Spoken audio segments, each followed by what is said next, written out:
Gina, you're here. Yeah, present. Arthur, Arthur is here. you're Bogdan. Yes, Arthur, say okay. Hi, Bob.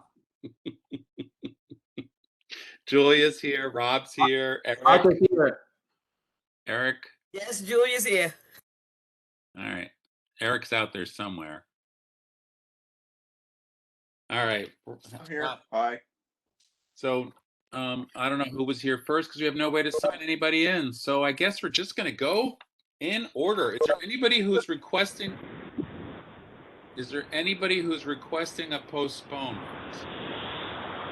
Because I already know that number 4 through Frank Palillo requested a postponement. Is Frank here? No. So number 4 requested postponement. They're going to have to go before the full board because I believe that there's 600 or more people there. And number 14, I believe, requested a postponement. Anybody else know any other information? You all read the same emails I do. We all have lives, so. Committee members, anybody? Tom, I didn't notice anybody else. Okay, so 4 and 14 had requested postponement, and somehow we need to communicate to number 4 that they need to go before the full board if they're operating a place with 600 people in it. Hi, Tom. Right. This is Heather from Halbron and Levy. There's one more that laid over. That laid over or is requesting? Well, an email was sent. Number 11, Hudson Table BK. Okay. So yeah, the emails come to me with weird headlines on them, which is hard for me to know what they are. So, all right. So 4, 11, 14. Cool. All right. Now, are there any that are just beer and wine? That are any applicants? Yeah, Mike Kelly has the one from Whipple that's beer and wine. Number 3. Mike Kelly's had his microphone on for hours. So, Mike Kelly, are there any beer and wines? Yes. Bushwick Grind, number 3. It's actually an application you heard about 2 years ago and approved. And I believe number 16 too, wine and beer.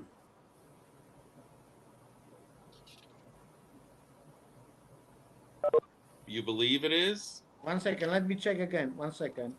Well, are the applicants yes, here? Wine. Yes, Tavern Wine, number 16. 307 Kent Avenue. Well, Tavern Wine is a different thing. That's a tavern.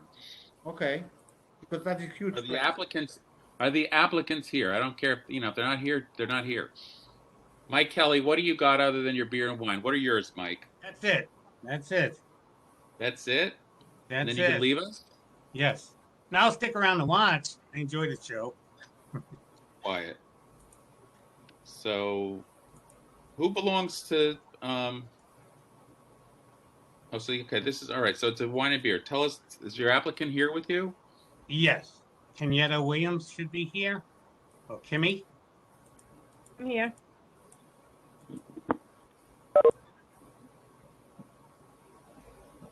Are you able to hear me, Mr. Where is she? Under a phone number? What is it? She's there. KYMME. Kimmy. Okay. All right. I'm disappearing, people. Somebody start. I'm going to go look at the application. Okay. I'm going to run. Mike Kelly, while Tom is looking for the application and the other committee members are looking for the application, why don't you give us a 1-minute intro of this application? And if we have any questions, we can ask the owner. Okay, this is Bushwick Grind LLC, doing business as Bushwick Grind. We're located at 63 Whipple Street between Broadway and Troop Avenue. It's a tavern wine application because we don't have a full kitchen or a full menu. We do have a lot of food. It's a coffee shop cafe looking to sell wine and beer with their food. We were approved by this committee about 2 years ago, but the applicant never got around to filing the application. 7 tables, 16 seats, no bar stools, 8 a.m. to 8 p.m., 7 days a week, background music, and they've been open over 6 years at this location. I Thank you, Mike. And Mike, I'm assuming since you didn't check any boxes on the first place page, it's for a new license. Yes, correct. Good Yeah, catch. Somebody make a note. It's text. Somebody make a motion. I make a motion to approve the applicant. It's Rob and Bog. Did I hear you out there? Okay. All those in favor? Aye. Anyone against? Anyone against them? Okay. All right. So that one's done. That's it for you, Mike? Congrats, Bushwick Yeah, Run. thank you. Congrats. Have an Bye. early evening. All right. Yeah. Now, is anybody here for, like, I think Bogdan said number 16? Is anybody here for Paddle House? Yes, Okay, I'm well- here. Who's here? Hi, Santiago Gomez, Paddle House owner. Go, Rob, take care of it because I'm going to look. Rob? Okay, ready to go for this one. Do you have a representative on the call? Yes, I'm here. Please state Who your is it? first and last name, please. First name Santiago, last name Gomez. Do you have the owner on this call as well? I am the owner. The owner applicant, got it. Okay, can you give us a 1-minute pitch on the application, please? Rob? Of course. Rob, Stand by, yes. Max Bookman is listed as his attorney and he's out there. Max Bookman, Hey Tom, I'm here, but Santiago's doing this one on his own. I'm got here it. for Moxie. I'm here for Moxie You're Hotel. here for Moxie. Thanks, Max. Yeah, but your Okay. name is on the application, so I got to give you a hard time. Yeah, I'm sure you will. Go right ahead. I'll just listen. Perfect. Thanks, Tom. Back to Santiago on his own. Go for it, Santiago. For 1 minute, make your pitch presentation to the committee. Thank you, Rob. My name is Santiago Gomez.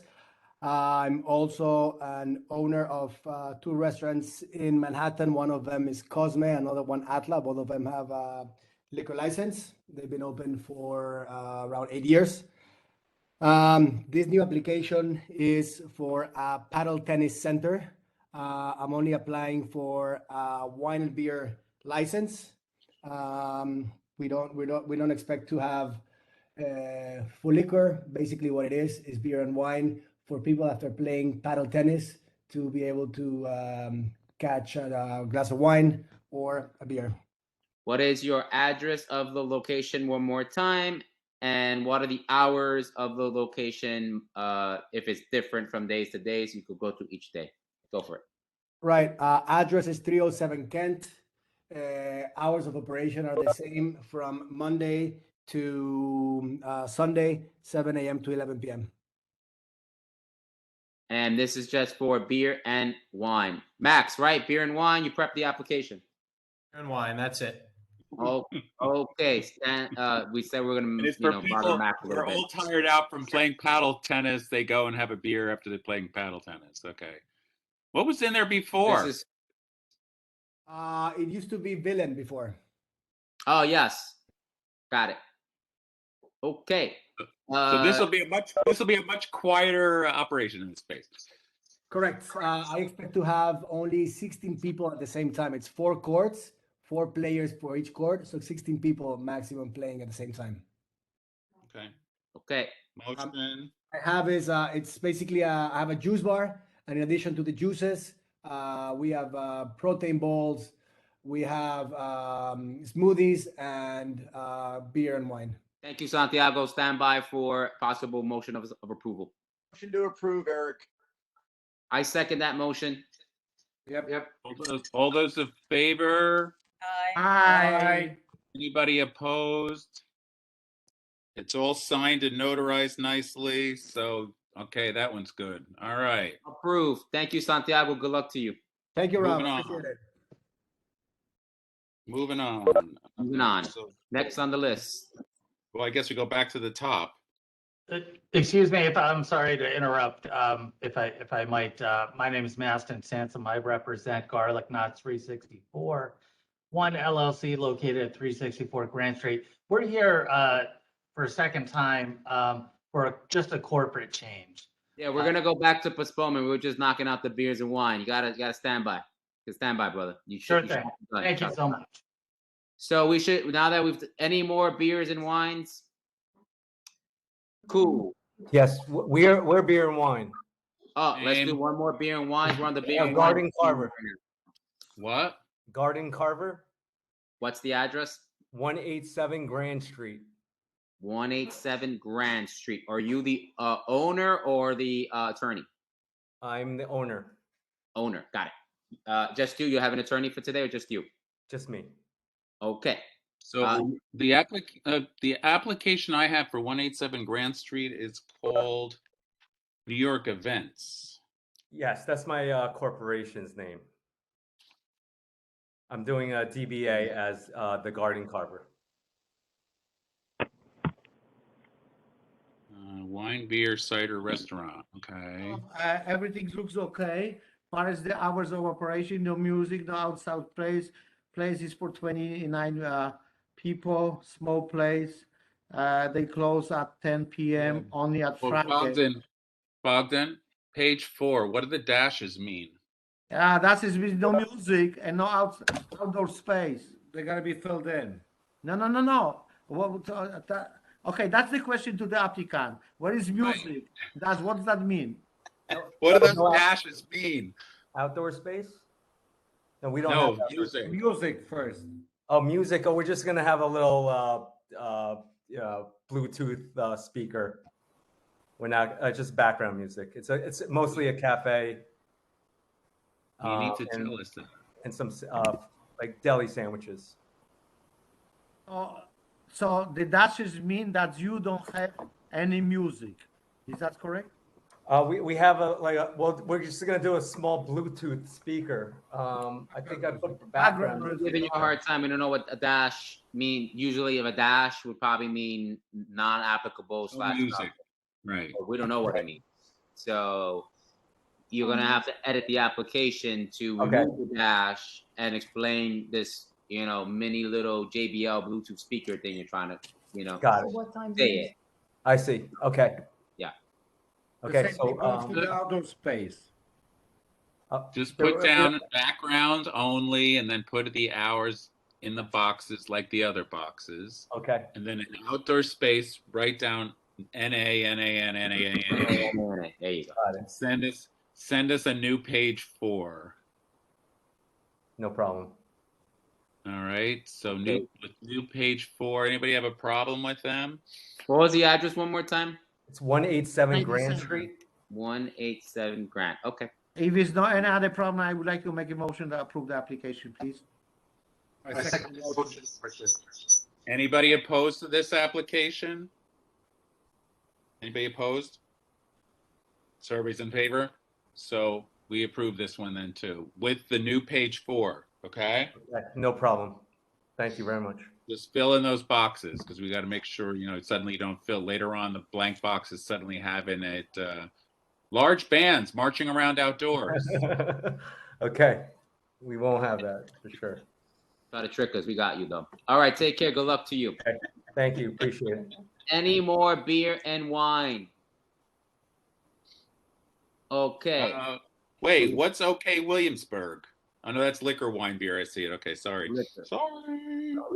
Okay, now that we are done with the easy beer and wine ones, now we're gonna go to postponements. Top postponement, whoever's looking on the list from the committee. What is the first postponement on the list from the committee? 59 Richards was supposed to do a new application and repost, but I didn't see a new application. So did anybody see a new application for 79 Richards? Because we had one from March 22nd. Let's see. Back to next month. Let me see what was wrong with it, because I got one from last March. For real. It's Leyenda's Restaurant. Is anybody here from Leyenda's Restaurant? Trying to figure out what we did, what they failed to do. 79 Richards. They They're had not to on do a the new, call. they had to do a new application and a new posting, but what was wrong with their application? Oh. No, 2 p.m. to 2 a.m. Hold on. They had to fix page 4. Can I ask a question because the 211 NASA. Okay. All right, somebody's got a microphone open twice in their apartment. Carol, please mute yourself. Who else? If you're on the call, anyone else, please mute yourself if you're not on the Yeah. committee. Thank you, Tom. Can I ask you a question? Yes, but where are you? You're sitting far away from the microphone. It's you that's got the feedback, I think. Oh, yeah. Okay, let me change that.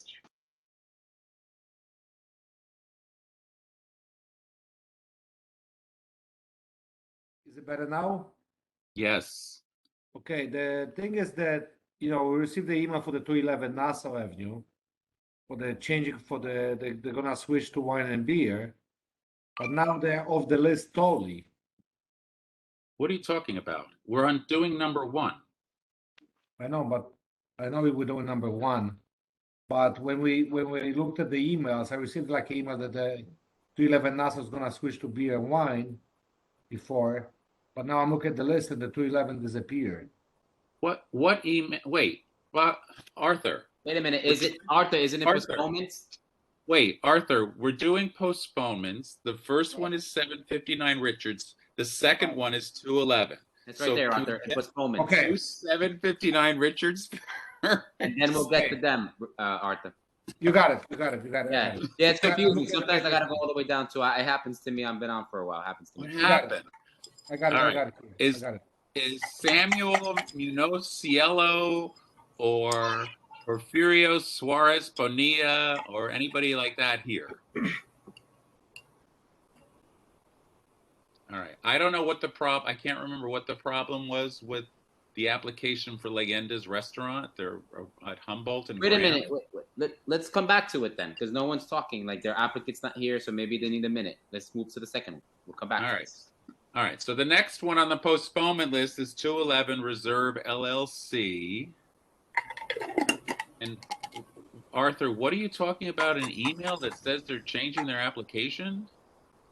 Yes, I mean, I received the email from the owner that they're switching it to wine and beer. When was that? Like probably like 2 days ago or so. But I'm not sure. I don't know if the owner is connected or not. Was there somebody here from 211 Reserve? Yes. Hi, this is James. I'm one of the partners. I you sent also an have- email to Arthur on Friday informing him that we're switching to a beer and wine only. And then you also have Heather from Halbron and Levy here as well. We sent a packet to you guys on Friday, an email that said that we were pivoting to beer and wine. Well, you can't just do that 2 days before the meeting. It was when we submitted our packet to you guys, Tom. We sent us a packet last month, which is the one I'm dealing with. Yeah, there was a packet. Postpone your packet from last month. Now you're putting in a new one, so it's a new application. So it's a whole new ball of wax that we got here. Right. Nothing's changed except for we're downgrading to beer and wine. You're pulling a fast one on a Friday before a Tuesday when all of us have jobs, and I don't recall getting a packet saying you got wine and beer. So I'm now looking for it. Okay. So Friday, Tom, like while you 2:25. look for that, we'll do what we've done before. You look for this application to Oh, I'm see. just going to make a motion that we deny the application because first they're going to be a coffee shop, then a month ago they're a liquor license, then 3 days before our meeting they're going to be a wine and beer. They're paying a lawyer to do this work, and we're supposed to run around like chickens with our head cut off in the last minute. Tom, I don't think that's fair. Initially, we were You applying sent an email to Arthur, you said, on Friday, okay? Right, The so meeting we is sent- today, Me too. Tuesday. And We to all me work. too, Sent an Sante email was to here. Arthur and to Sante on Friday, letting them know. Sante's not on the committee. The only person who's on the committee is Arthur. You Tom, sent we it to also the sent an board email office. to the committee at 2:25 p.m. on Friday with our CB packet.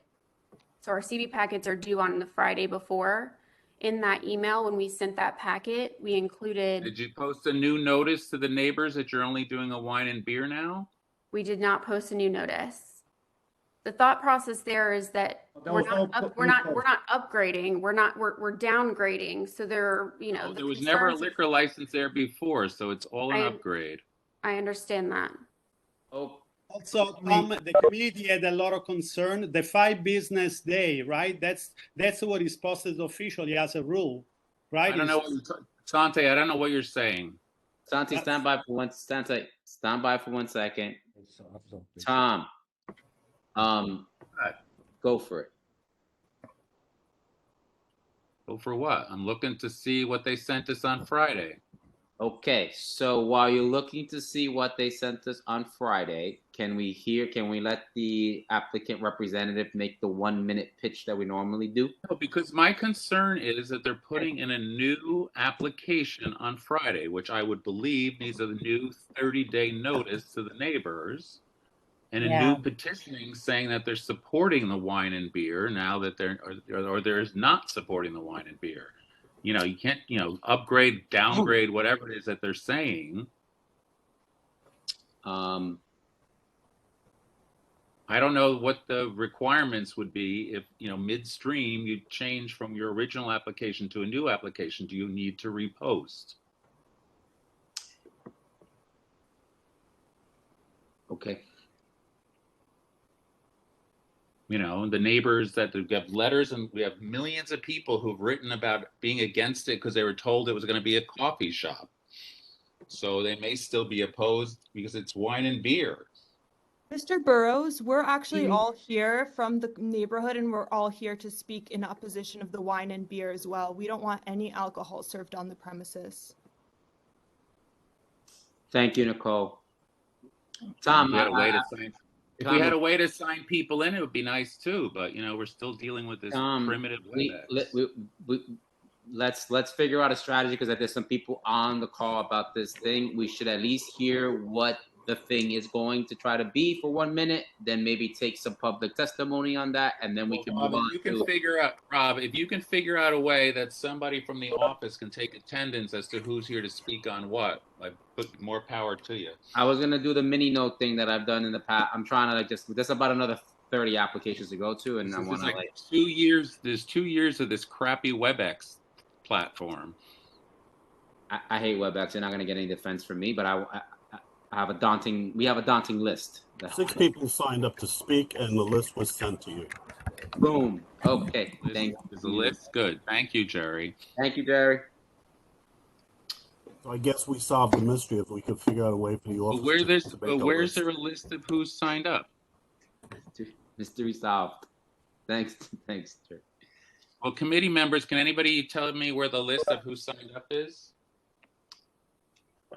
Tom, can we try to do it the way we've done it before? We say, is anyone to speak? All right, Jerry just said he sent me a list of who signed up, so I'm asking where the list is. You should have it.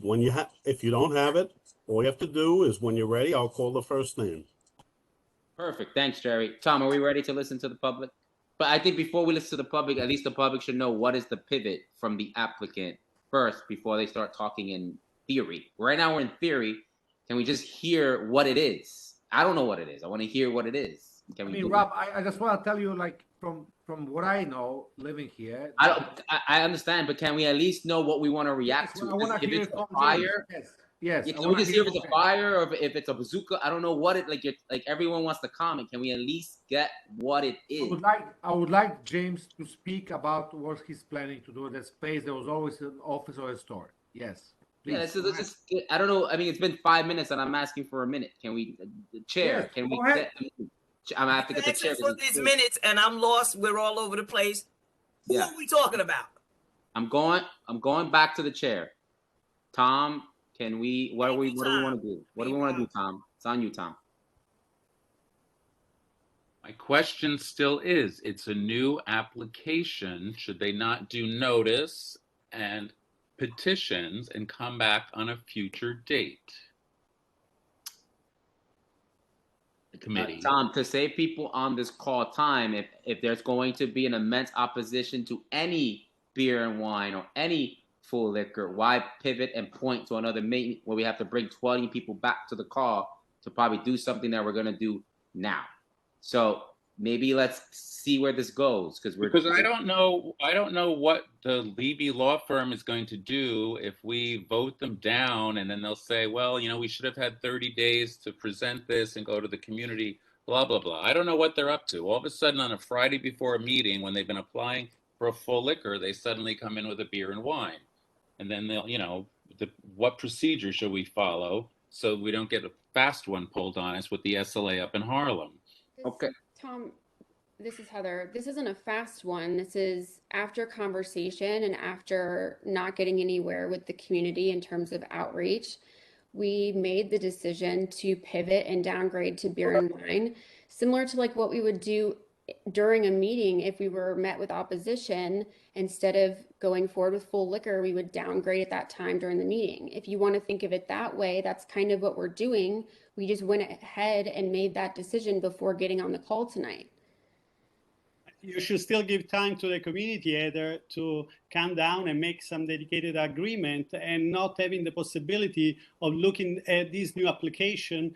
And that was Sante, the only thing that's changed is we're no longer seeking liquor. And the applicant did reach out to you multiple times and to Arthur and received no response.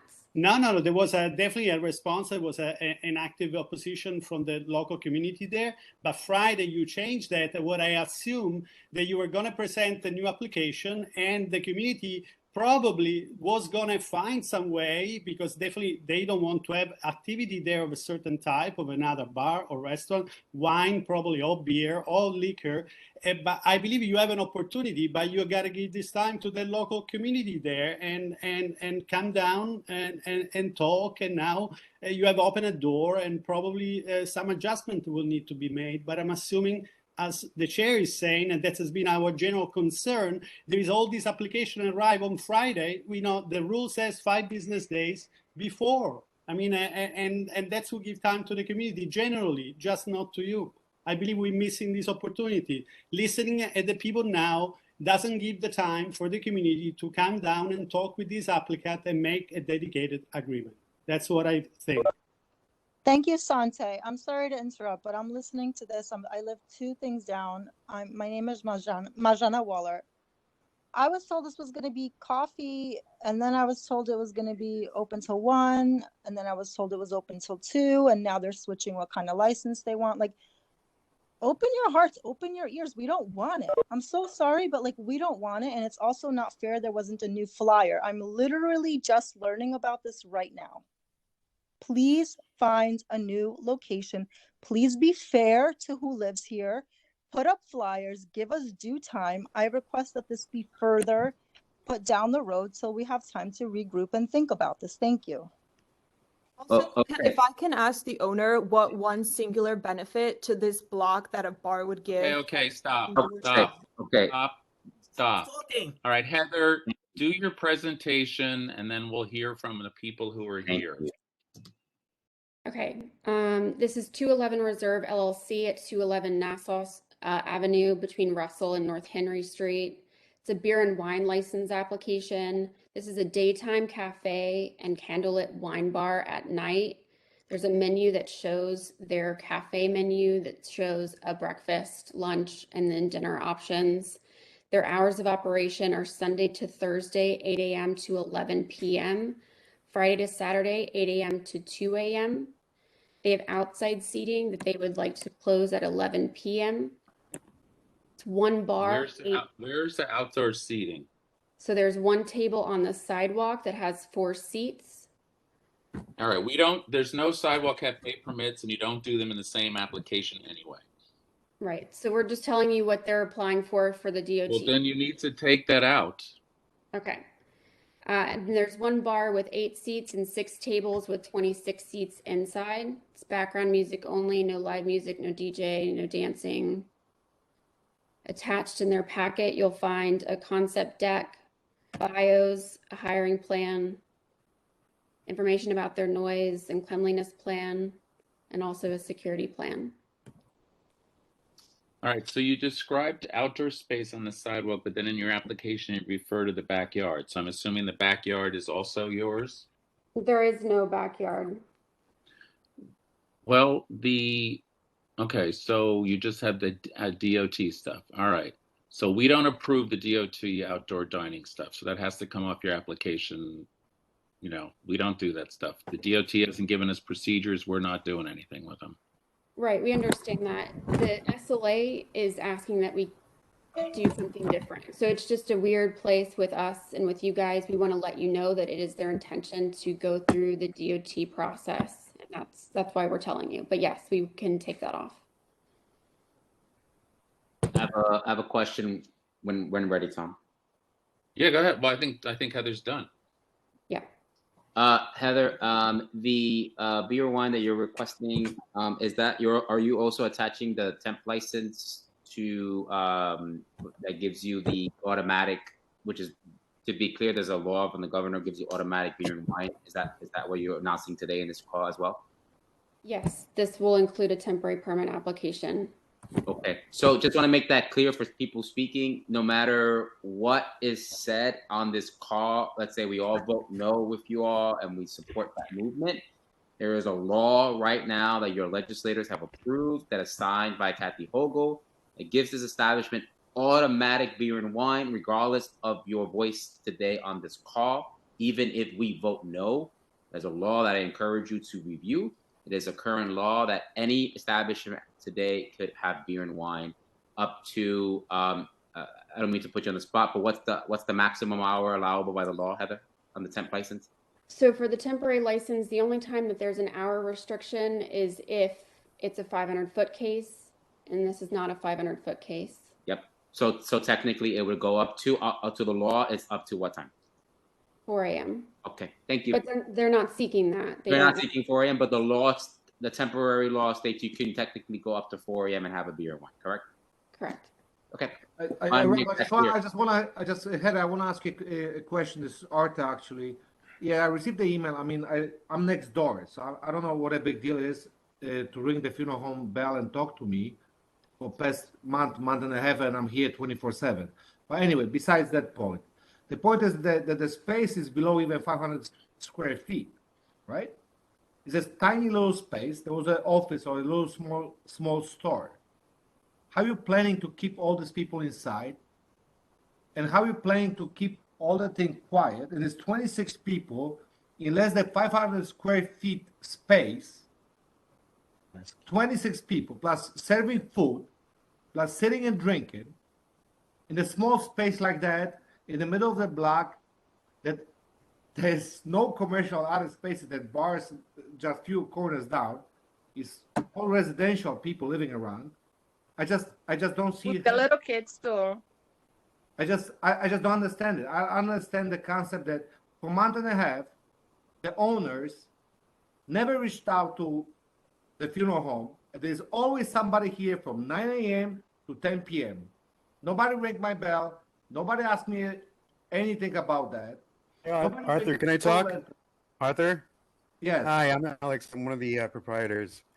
Sure. We were recommended not to knock on. Alex. Yeah. Stand by. I just want to answer Arthur's question. I understand. We were recommended not to knock on doors. That's why.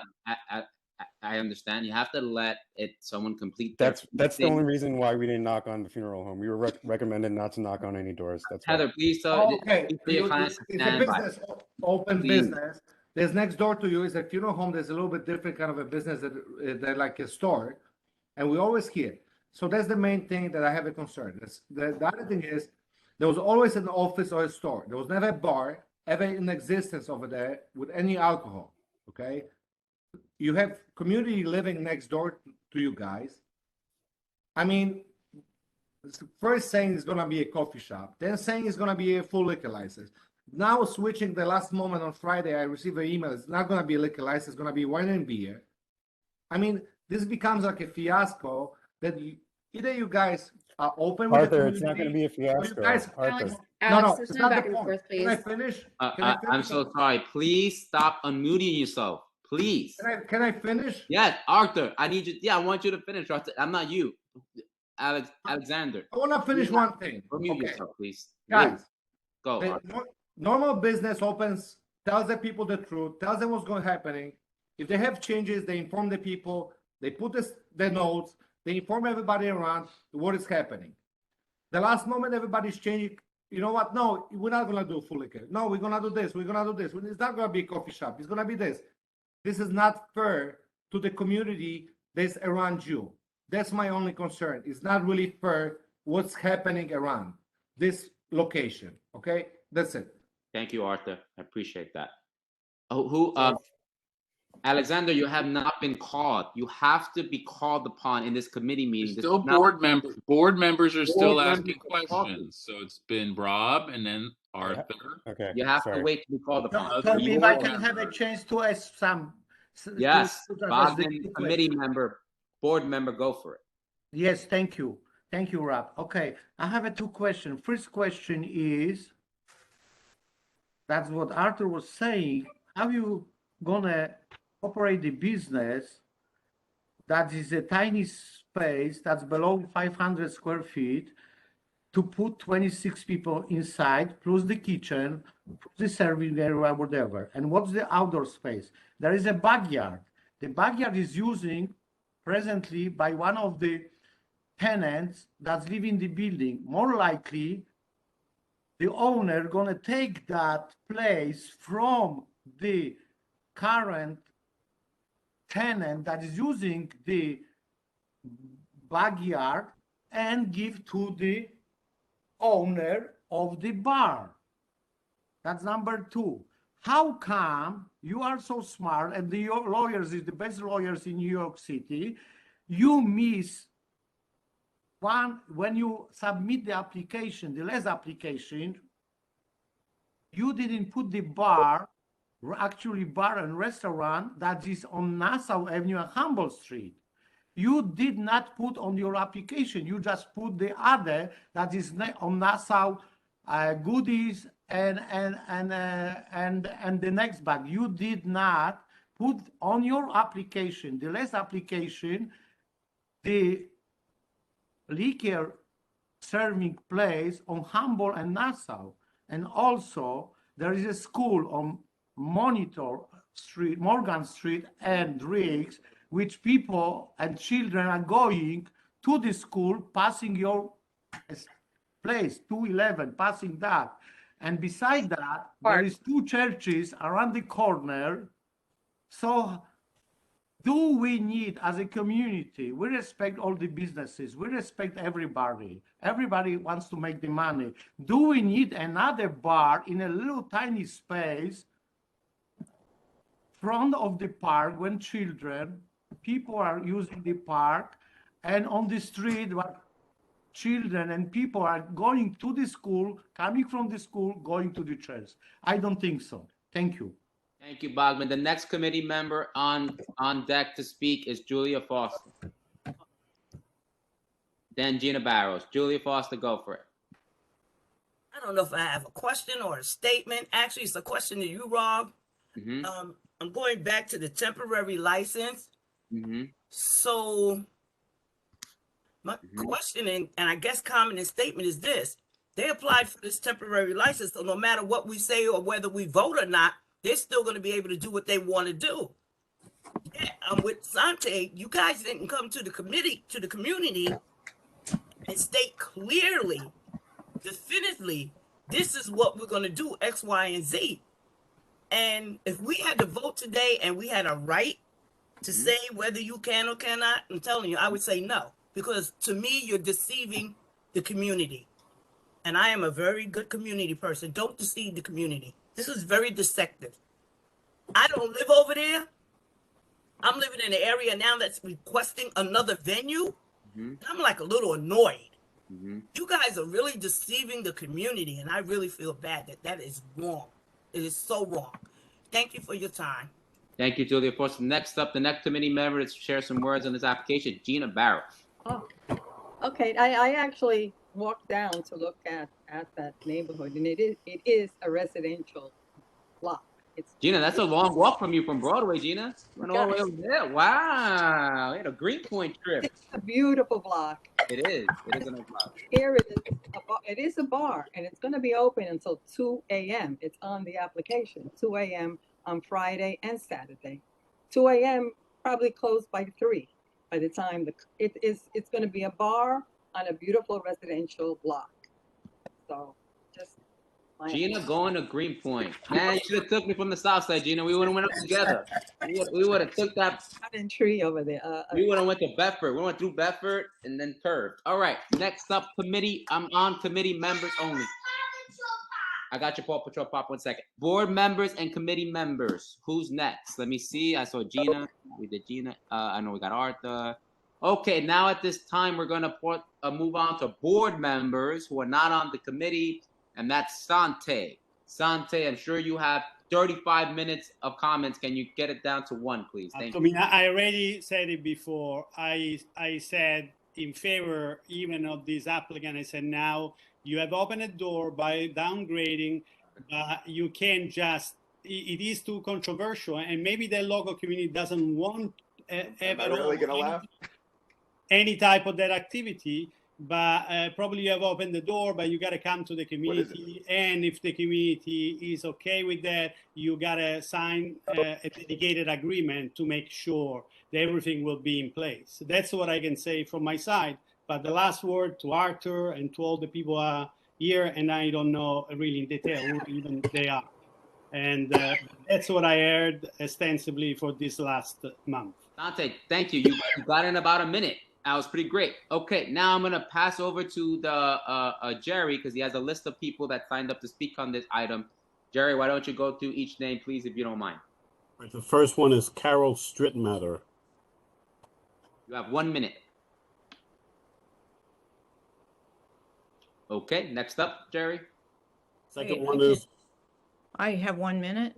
Yeah, oh, yes, I'm sorry. Go for it, Carol. We have 1 minute. It wasn't a minute. I was unmuted. Oh, no, we didn't know you were on, but you're on now, Carol. Go for it. Sorry, apologies. Yeah, I'm just opposed, but now that you're saying that they automatically get a temporary, then the temporary, when it expires, then can people come back to Yep, absolutely. oppose? Yep, absolutely. Is that the story, how it works? Yep, yes. Yep. Okay. Thank you. Jerry, next one on the list. Marzena Wallert. Hello, can you hear me?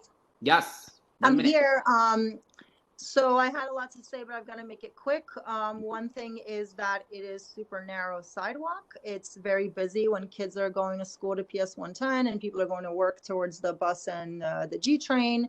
As it is, you're kind of like, oh, hi, like looking your neighbor in the eye because you're kind of scooting past each other. Then on garbage night, forget it. Good luck. I don't really understand. People are going to be sitting on top of garbage. There's an old growth tree right there jutting out into the sidewalk.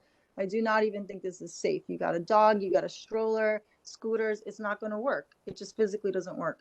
I'm not even sure it's in the parameters of what's allowed, actually. I want to know if they are interested in doing a street cafe in the actual road because it's hard enough to park already. And I'm not clear. I'm not a lawyer. I want to, please, can someone explain the 500-foot rule? Does this mean the size of the bar or whether there are bars within 500 feet? Because the Palace is a hop, skip away. I mean, literally steps away from this bar. So can someone please clarify that? There's Diamond Lil, there's Goldie's, that's under 500 feet, and there's the new one, Esther's on Humboldt. I mean, this is a plethora of bars within 500 feet. Thank you so much.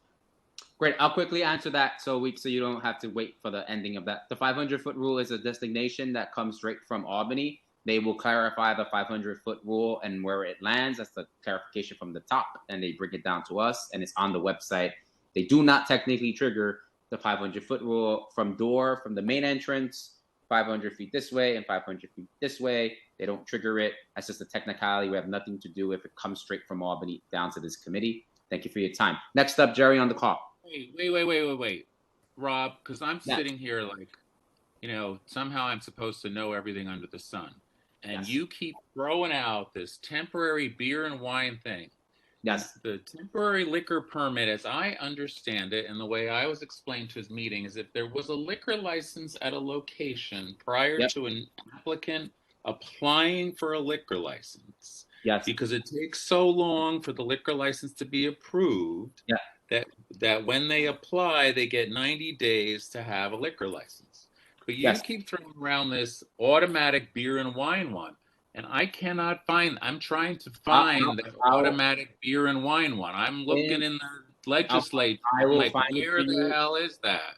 Came out of Hogo's office. No, you to- keep saying it came out of Hochul's office. I will am in send- the state. I I am will- looking in the state Tom, law trying I to will find send out where you- this thing Tom, is. I will send you the link right now and put it in the chat. I'll send it to you. Because nobody seems to be understanding this, and you're making it will- like, you know, God came from on high and said beer and wine automatically happens. And why are we having applications? Tom, Robbie, I will give it to you right now. Tom, I will send it to you. Put it on the chat. I don't know what the confusion is. There was 40 people that announced 2 months ago. 40 people announced. They had a meeting with us about the temporary liquor permits, that if you were applying for a liquor license and it was not within the 500-foot rule, you could have a temporary liquor license for 90 days while they reviewed your application. If they didn't approve you, then it would be taken away from you. Were not explained to me this thing about this automatic beer and wine one. That's the one I'm trying to find, is this automatic beer and wine. Let's get through the speakers, and as we're going through the speakers, I will throw it in the chat, and you will be shocked. Also, to clarify, Rob, if you are triggering the 500-foot rule, the temporary retail permit, it doesn't apply. Rob, Okay, I just want to add something. I don't think you are the lawyer of the place, right? I'm not trying to. I'm not. Okay, so please. I don't. I hope you're not on the clock. What are you talking about? Yo, don't talk to me like that. Don't talk to me like that. That's not what I'm saying. I am saying there's a law that came from Albany. I was in Albany for 3 weeks. Don't talk to me like that. No. Don't do that again. Arthur, don't do that again. Don't do that again. I don't know what you're talking about. I am telling you, I was in Albany for 3 weeks advocating for housing rights. And when I was coming out of it, they were like, Hogo just announced this. I was like, oh, that's about SLA. And I saw the law. I will give it to you all. I was in Albany for housing issues to protect immigrant people for being kicked out of Greenpoint and in Williamsburg, Arthur. That's what I was in Albany for. And they hit me about this SLA thing when I was there. If you want to know what I was on the clock for, I was on the clock for immigrant people to keep. No, Rob, I'm not saying that. I just want us to. Don't say that to me again, Arthur. Don't say that to me in a public meeting. Text me.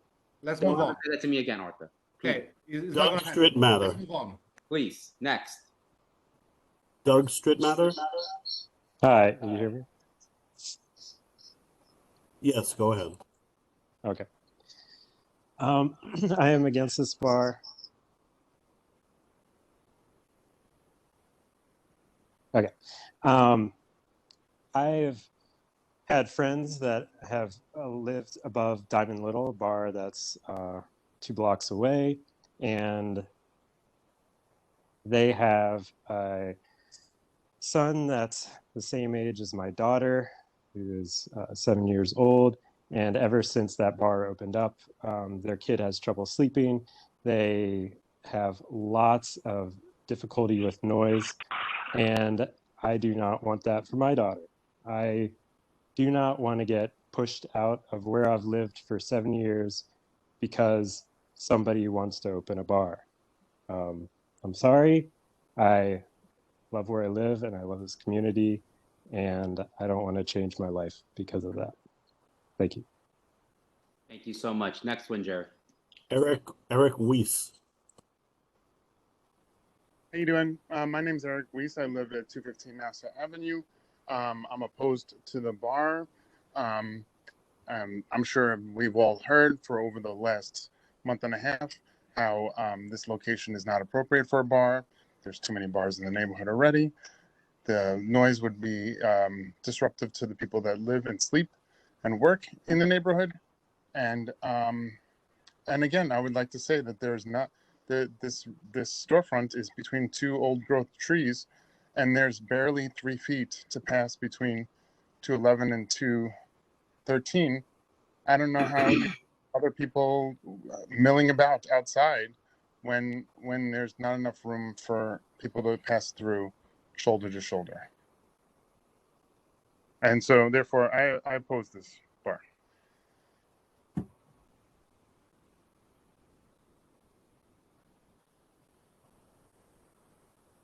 Thank you so much. Next one, Jerry. Ariel Sheldon. Hello, thank you very much. I have a couple quick questions. I guess if they do get approved for the temporary license, what happens after that, if you can answer after I speak. And also, is there a way that we can, vote to lower the levels, or was that the hours that they closed to be earlier? I have spent the past 15, 20 years moving away from areas that I moved into because they were quiet and then got overrun with bars, from South 2nd and Bedford to Norman and Manhattan to over here by McGolrick, where I thought I'd finally found a nice, calm, quiet place to have my kid. And already our friends are having to move because Nassau Avenue is becoming the playground of the drunk teenagers again. I like to go out and have a drink, but this is not the area for it. The reason this committee exists is to protect communities like this. And this just is not the place. I would love to go to a great wine and beer cafe somewhere else, not right in front of the park and right underneath our windows. Ariel, thank you. I don't want to speak on the matter anymore. I feel uncomfortable. I will get it back to the attorney. I was clarifying a point because there's new people on this call. Rob, Rob, maybe clarify it. What it says is applicants for new beer and wine licenses can apply for a temporary retail permit while their permanent license is pending. So the temporary permit, which is issued 30 to 60 days after their filing, will allow them to sell beer and wine while their permanent license application is pending, which currently takes 5 to 6 months. So that would suggest we can still recommend to the SLA to not approve their permanent license, but meanwhile they can serve beer and wine while the SLA is considering their permanent license. And if they're operating for 5 to 6 months with a temporary license, it's highly likely that the SLA will not have a problem with giving them a permanent license. But I'm sure we can still take a position saying we don't approve of a permanent license, but yes, they can get a temporary license while waiting for their permanent license to be approved. That's all I was saying. I got killed. All I was saying is we can say no, but then don't go live it that the next day when the guy's going to his funeral home, he sees someone drinking a beer. Oh, how did that happen? I said, no, I was clarifying that point because I was in Albany. But right. We can still take a position. We can still take a position on the I literally said we're all going to say no, and then it will get an automatic license because of the law, and you want to kill me that I'm on the clock. I'm just saying that I was up there and I heard that. So I won't say anything. The attorney's here. Speak to the attorney. And I didn't say, nope, Rob, calm down. I just want to get clarity on that because the full liquor license is the one where there has to be a prior liquor license and then the full liquor license where there's no 500-foot rule. There's a lot of weird things on different kinds of licenses. So yes, you can get right now an automatic beer and wine, which is what I said, while you're trying to figure out your license, which takes almost a year now up in Albany. So you can literally have a beer and wine license automatic out of the gate for almost a year sometimes. And I didn't want anyone in this crowd to say you didn't do your job. I thought we voted no. I said that I'm going to kill for Martha on this call. So I don't want to say it anymore. I said it like 20 times. And everybody keeps saying, what law, what law? And I told you the law 20 times. But I'm done. Somebody else is speaking. I'm done. Last registered speaker, Vincent Wallert.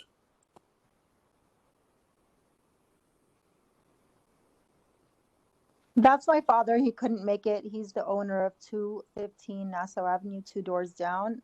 He's concerned about tenants leaving due to noise.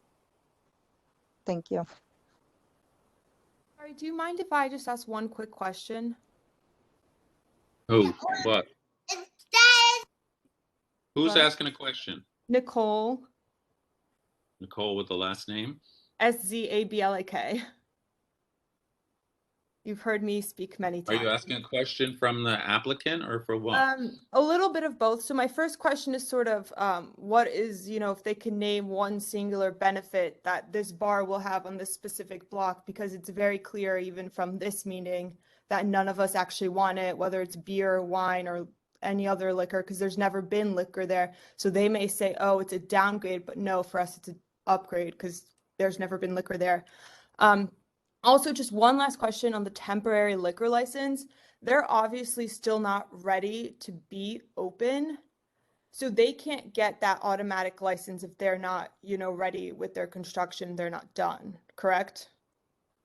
I have no idea. The law, the way I'm reading this is applicants for new beer and wine licenses are eligible to apply for a temporary retail permit while their permanent license is pending. The temporary permit is issued 60 days after filing, allowing them to sell beer and wine while their permanent license application is pending, which this says currently takes 5 to 6 months. It's taking way longer than that. The SLA has their own rules on certificate of occupancy and what a space has to look like. You know, we have people who sell beer from outdoor spaces. Beer and wine is pretty wide open. So, Right. you know. Speaking about the outdoor space, since there's 3 We don't feet take any, between- we have no control over the outdoor space. who can I speak to about the outdoor space? Because it just doesn't seem Department of legal. Transportation. Thank you. I will be speaking with them today. Thank you. So, committee, I have one quick thing, please. wait, hold on. Okay. Jerry, did we get through the list of 6? Yes. Okay. So committee, we have an application for a beer and wine at a location that the neighborhood is opposed to having the beer and wine, as Rob has stated. And I now have a full understanding because I was able to see how this functions. You know, they can begin selling beer and wine while their application is in effect, and I believe we can oppose a permanent beer and wine license, but generally beer and wine licenses are given out. So committee, what is it? Anybody want to entertain something at this point? I mean, the only thing, Tom, I want to say that whatever vote is going to happen, I'm going to withdraw myself from the voting.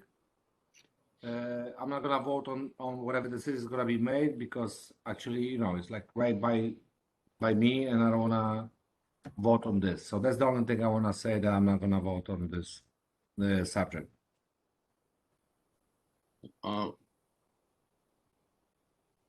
You don't have to vote, but are you abstaining? Yes, I'm going to abstain from that matter. Yes. All right. Anybody else?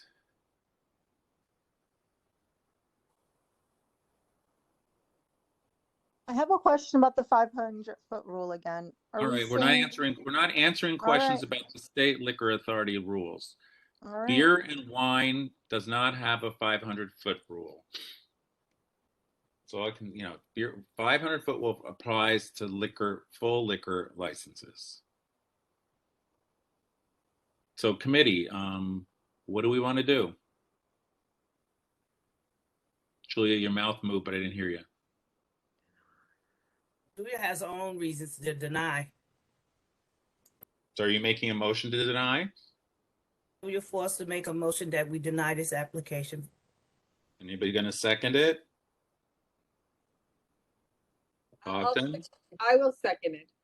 Gina. Okay. Gina will second. All right. So do we still have 7 people here? Anybody leave? All right. So all those in favor of the motion to deny the application, raise your hands or do something so I can figure it out. Okay. I'm voting to deny.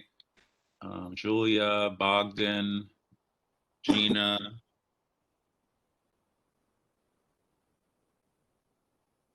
I'm trying to, who's back out there? Julia, Bogdan, Gina, Arthur, Eric, where are you? Arthur, you're abstaining?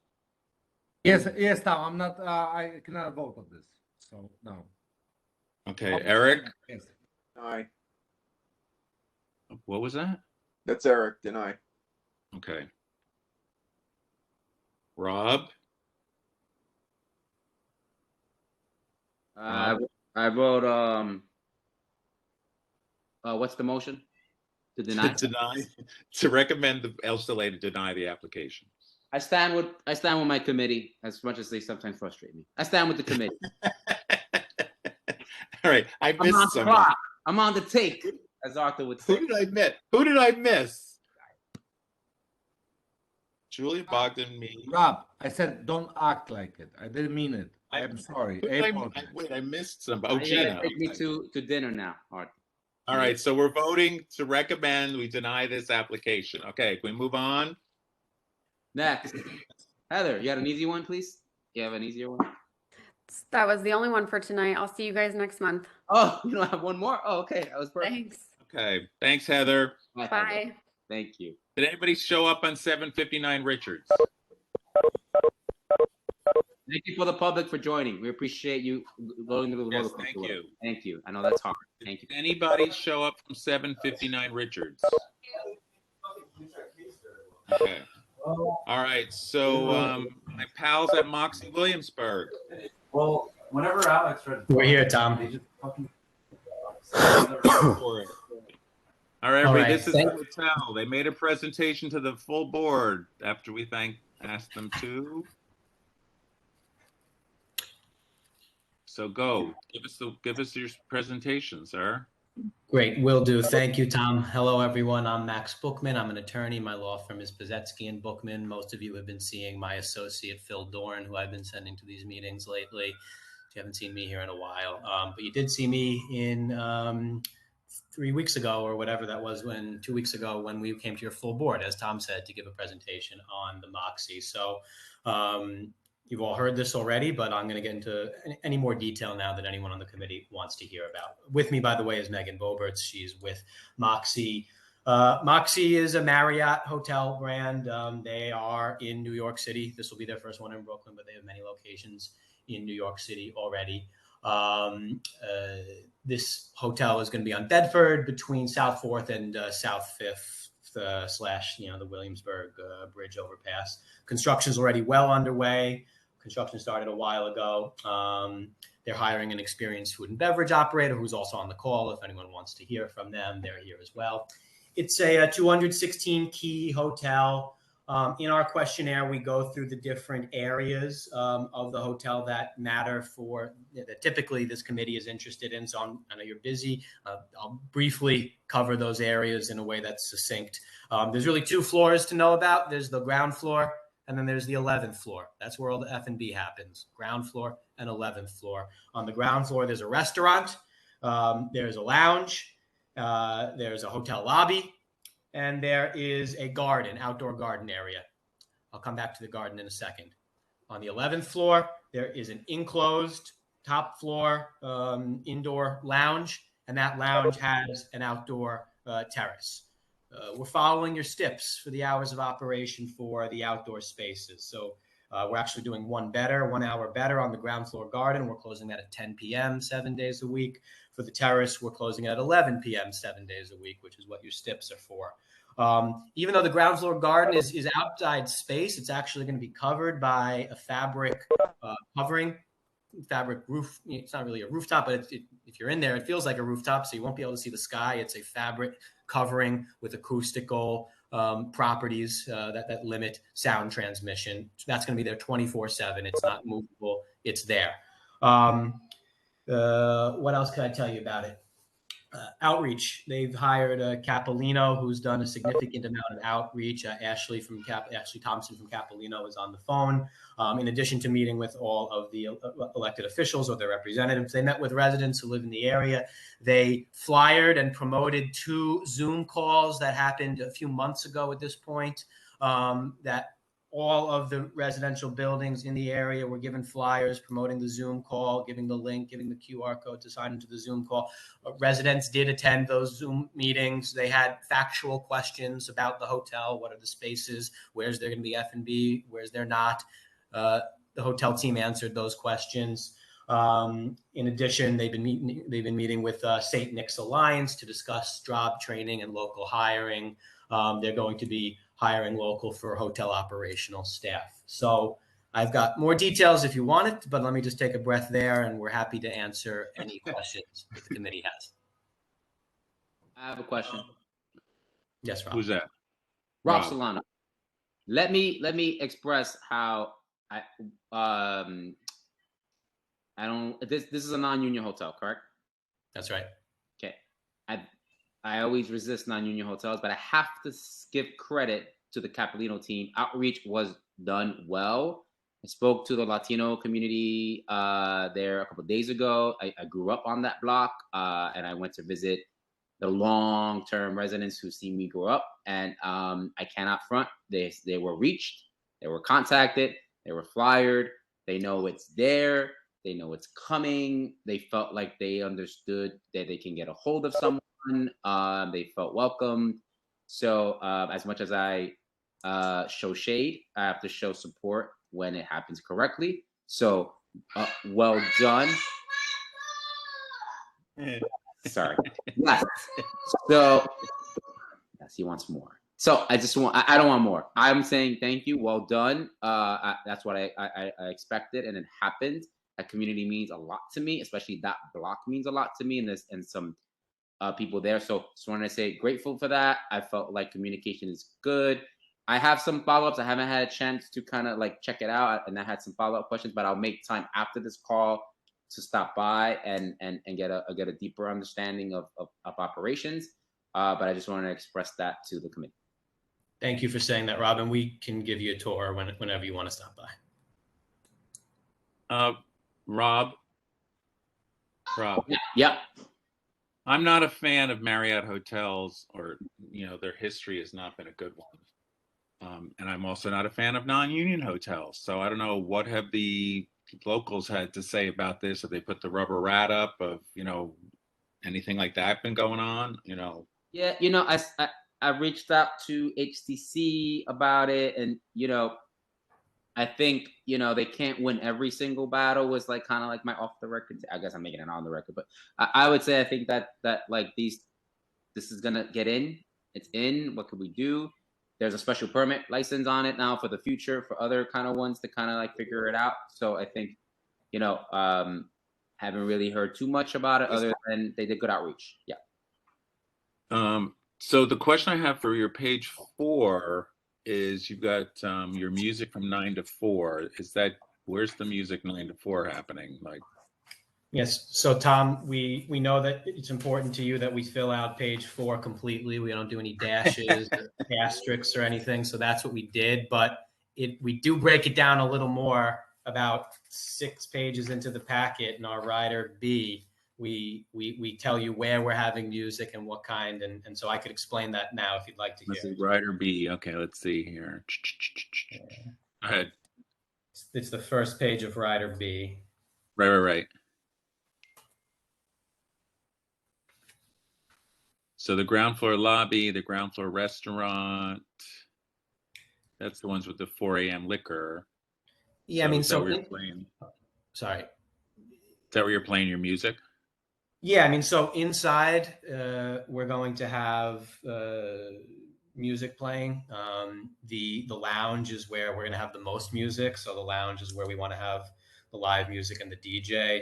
The restaurant is going to have background music only. There's one mistake I need to point out. We say we're having DJ in the restaurant. That's not true. It's a typo. So it's just background music in the restaurant. But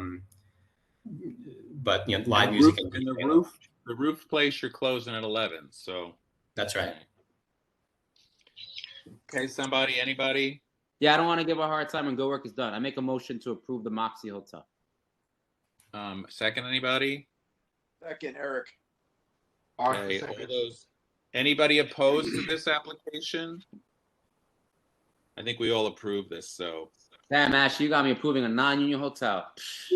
World is over. We're not going to come into South Williamsburg and not do our homework, Rob. So. We'll just support them unionizing. That's all.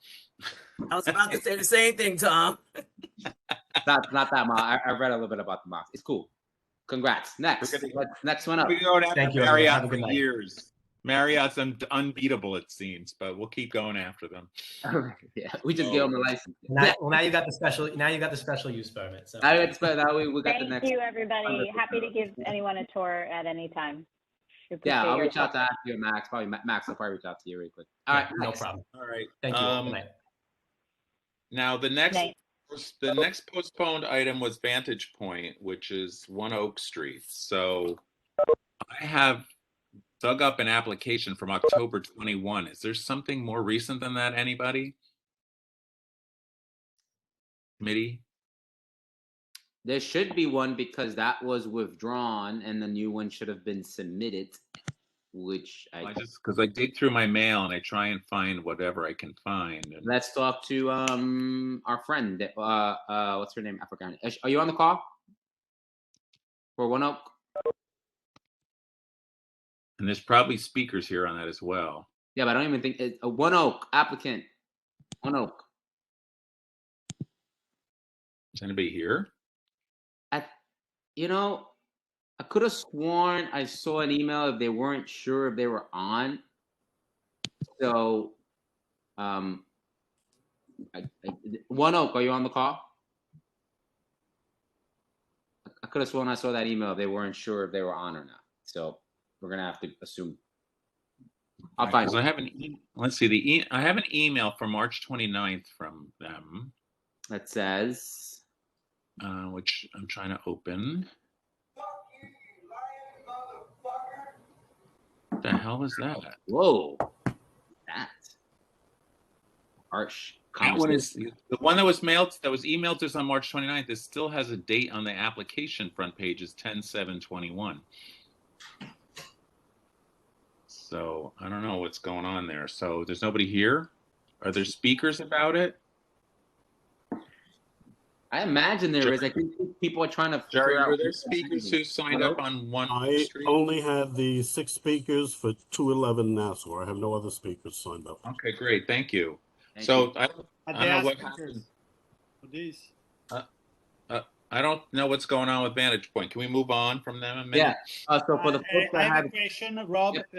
This just for the record, because I remember you came to Greenpoint this back, I don't know when it was, many months ago. Yes. And we had a conversation. You were supposed to report because you came down here as a representative Yes. from the SLA committee. You were Yes. supposed to report, but you were traveling. You never reported. Maybe because this is a kind of contentious location, you know, Yes. there is many people here tonight. Of course, they're not going to speak. Yep. But I believe it may be. But wait. Sante, we just asked Jerry if there were people who signed up to speak. I believe there was never a requirement. He said there was no one signed up to speak on this item, so we're going to move on. But I believe it was never a requirement to the committee meeting to sign up to speak. I don't know, maybe people sign up voluntarily, but I believe it is only for general meeting. And Jerry, please correct me, because many times you, Rob, at all these meetings, you say, who is here to speak? You've been kind of ministering and, you know, the crowds, and that's what I assume. Historically, all the committee, there is no signing up with the committee. Let's ask Jerry. Jerry, is there a way to sign up to speak for this meeting? When you go to the website to sign up to speak, the form specifically asks you which meeting you'd like to speak at. The person that's looking to sign up has to identify the meeting, their name and address, and their topic. So, thank you, Jerry. Is this a new rule? Okay, and nobody's here for Vantage Point, right? No one is Well- here for Vantage Point. There are a number of people here who Okay, would so have, we should- would have we should- signed up. Okay, so we should. I saw no place to sign up. Okay, so let's make this notification, right? Sante's not crazy. That is true. Prior to this phrase, yeah. So moving forward, we're making a notification to everyone on this call. Jerry just explained, not that complicated, but explain the new way forward now. He will have a list of the people. We will call them out. We'll go minute by minute. That's the new way forward. The applicant is not on the call. Sante is right. I did a walkthrough for applicant for One Oak and Area 53. What we did was when the applicant finally got to speak, we spoke together as a committee in the community to reflect on what was happening. This applicant is not here, so there's nothing to discuss. The applicant did not show up. So when we get to that The application and committee members, please check your whatever. But the application that I have that we received in March is one that's dated from like 2 years ago, which is just for those silly little 40 seats sit in the middle of a parking lot. So, you know, if there's some other application out there, we haven't received it. Yeah, So, our understanding, I felt like this was withdrawn and then put back, but we're waiting for the package, and we don't have the package, and then that package got postponed, and now we're I guess another postponement now. So no, they have to ask for the postponement. They're not here, it's gone. It's Oh, that's taking it true. off. There you go. That's true. It's not here. It's gone. They can put in a new application. Good point. Okay, the application is 10/7/2021. That's the one I have. Right. Yeah. That's an That's the only one that's out old one that I went to do that walkthrough with. Yes. Right, that's the only one that's floating around. So Yeah. And every time they came, they asked for postponement. Today they're not here and they're not asking for postponement. And Tom, what do we do when that happens? we recommend denial for it. That's all. Boom, denied. Next up. Rob, also, Right. I want to assist the community because they harassed me with hundreds of emails, and then I called the office so many times exactly for what you were saying, like asking for this application, because how the community can understand what happened. Also to clarify, so for the record, so there is no confusion, because Tom definitely was in support of the idea that you cannot send a license on a Friday. The rule, what I understood, and I asked the office, 5 business days. So if you don't send it 5 business days, there is no time for community to look at the application, review, understand what the application is. It's already a complex process for them to do. And it's less work for me. Many times I'm there to represent people, and for you too, so we can simplify. Can we make this sure that it's a strict rule, 5 business days? Okay, Sante, that requires us scheduling a separate meeting of the committee at some location, which we don't have, to discuss bylaws. We did this once about 10 years ago at the People's Firehouse with no heat, and we came up with the application we have now. If you can get us a grant from some place to restructure the SLA committee, we can sit down and do that. My understanding is the mayor's not happy with us, so he's going to pass citywide rules on how to do liquor license reviews, and we may not even have these meetings ever again, so who knows. But right now, the Vantage Point people aren't here. We're voted to deny them, and we're going to go on to X Golf. Hi, my name is William. Thank you. We Sorry. need to get through this. Yes, So, does anybody have an application for X Golf? Does anybody have any information on X Golf? Because I'm looking to, committee members. Anybody got anything on 56 North 9th Street? What's the address, Tom? I cannot. 56 North 9th Street. It was a postponement for some kind of golf place. Okay. If they're not, is anybody here from X Golf? Rob, do you see anybody from X Golf? I don't see anybody. X Golf. Oh, if I can say something. Yes. If I remember correctly, the applicant supposed to reach to Mary Odomarak. Okay. No, that was No, that's another one. That's a whole other thing. We voted. They reached out to her. She met with them. We voted on them already. The full board already did that one. That one's done. Okay, fine. Maria Dahmer went and had a tour, and she met them, and she liked the little place, and we were good with that. Okay, so which one is that? I don't recall. So number 4, X Golf. So they're not here. I see that, but I don't. Not find the application. Okay, there's no applicants, so they're gone. They're off the calendar. They're done. Next up, let's go. Garlic Knots. We do have an application for them. All right. Excuse me. Good evening, members. My name is Maston Sansom. I'm the attorney for the applicant, Garlic Knot 364 1 LLC, located at 364 Street. This was held over originally because whether there was a miscommunication or what have you, but we thought that just a basically summary statement of this corporate change application was sufficient. We were informed otherwise, that a full sort of community board packet was required. We submitted that packet. I think you all have that. Again, this is, well, I should say that I'm joined here by Raul Adorno from the applicant, who is the Director of Operations. This is a corporate change application. It's an upper tier corporate change, with the exception of the president is being replaced. Matthew Highland is being replaced by Howard Greenstone. Otherwise, all the, the method of operation remains the same. Nothing's changing from an operations standpoint. Where is this place? Anybody familiar with this place? I don't. Yes, I am. Okay. I would like to make the motion to approve the application. That was the Ogden, application Ogden, give him a hard time that- about page 4. Wait. Ogden, give him a hard time about page 4. Page 4 has problems. Okay. It's not. I don't have a front.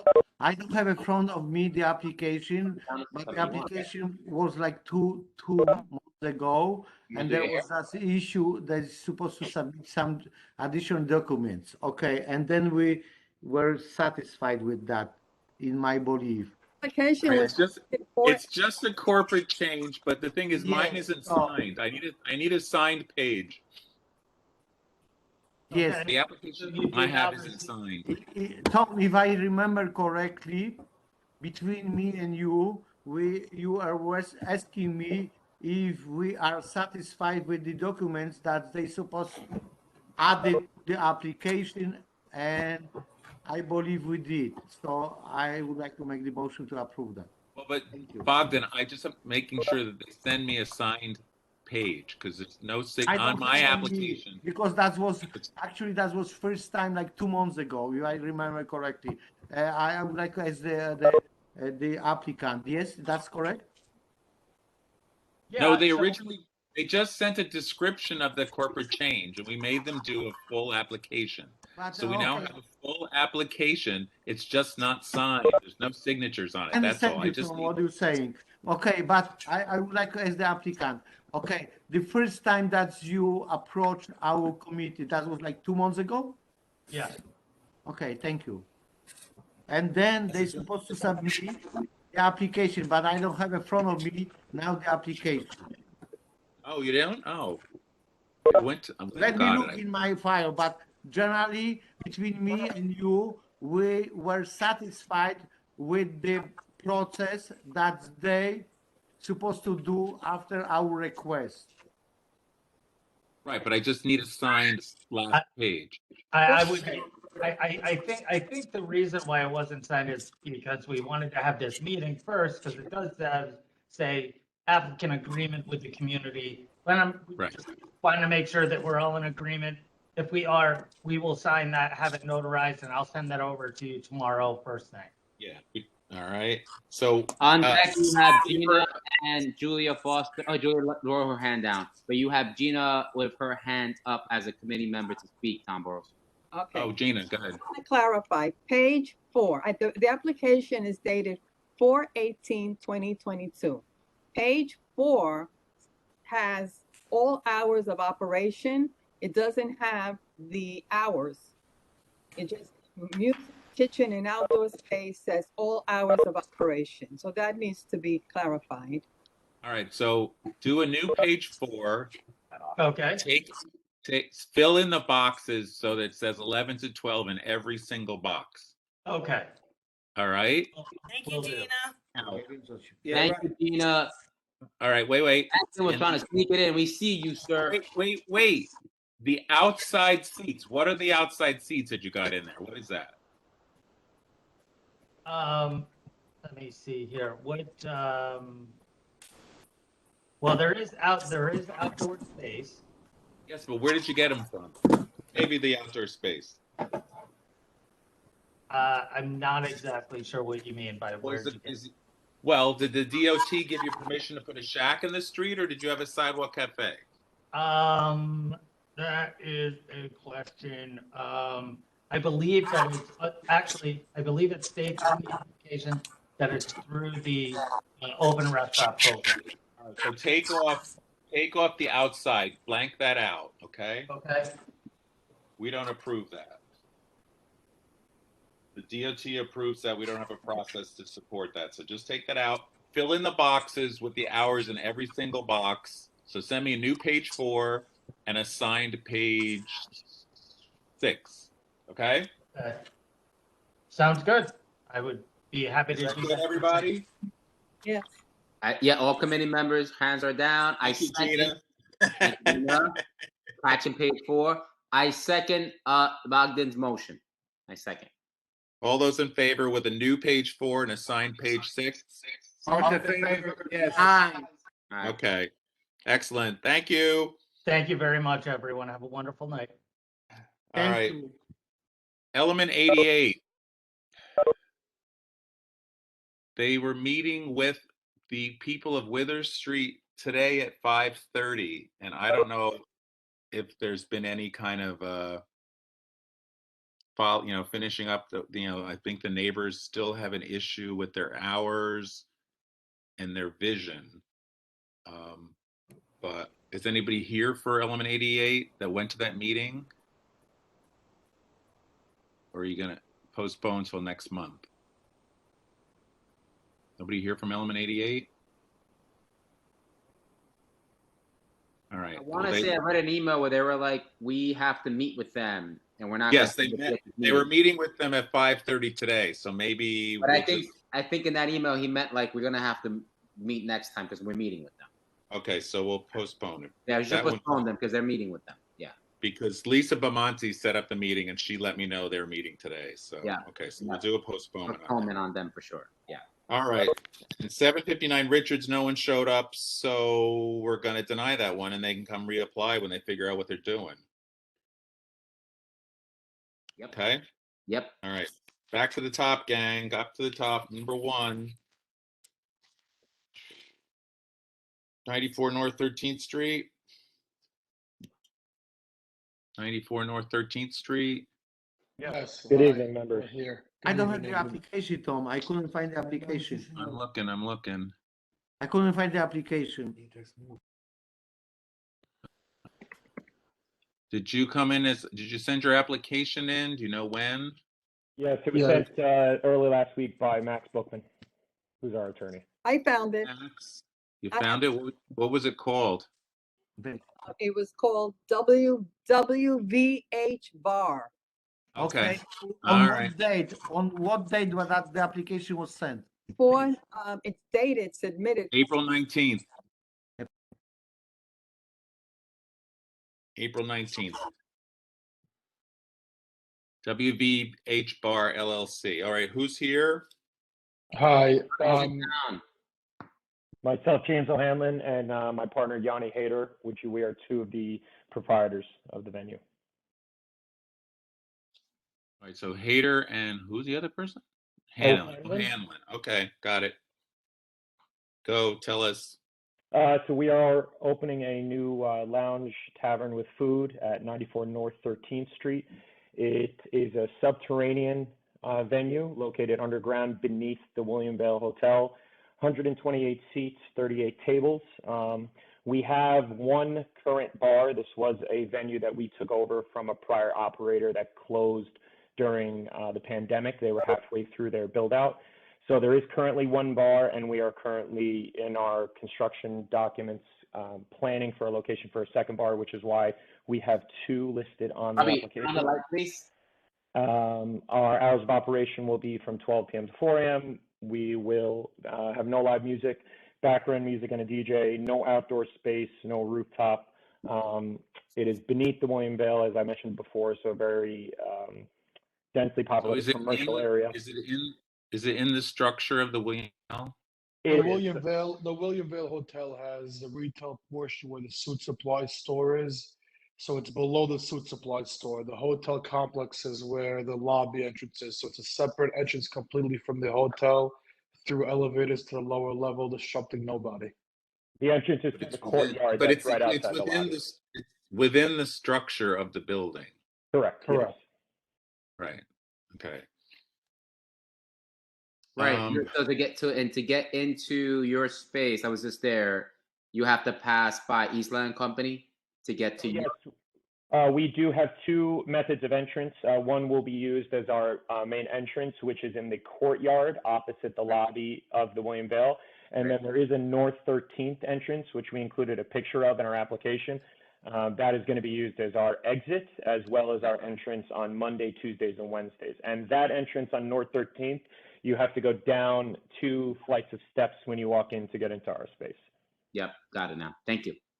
So how how big? It's 128, right? Yes, currently the space, if you look on the floor plan we submitted, you'll see it's an L-shaped design. Right now, I would say the vertical portion of that L is the existing space that exists.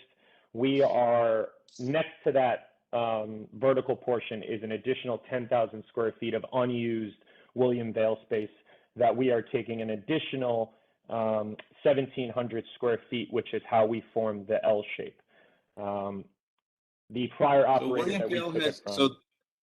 So what has William Vale been using? What has William Vale been using that space for? So the William Vale, this is the retail portion, which was meant to lease by the landlord. The back section of the lower level, the lower levels are 22,000 square feet.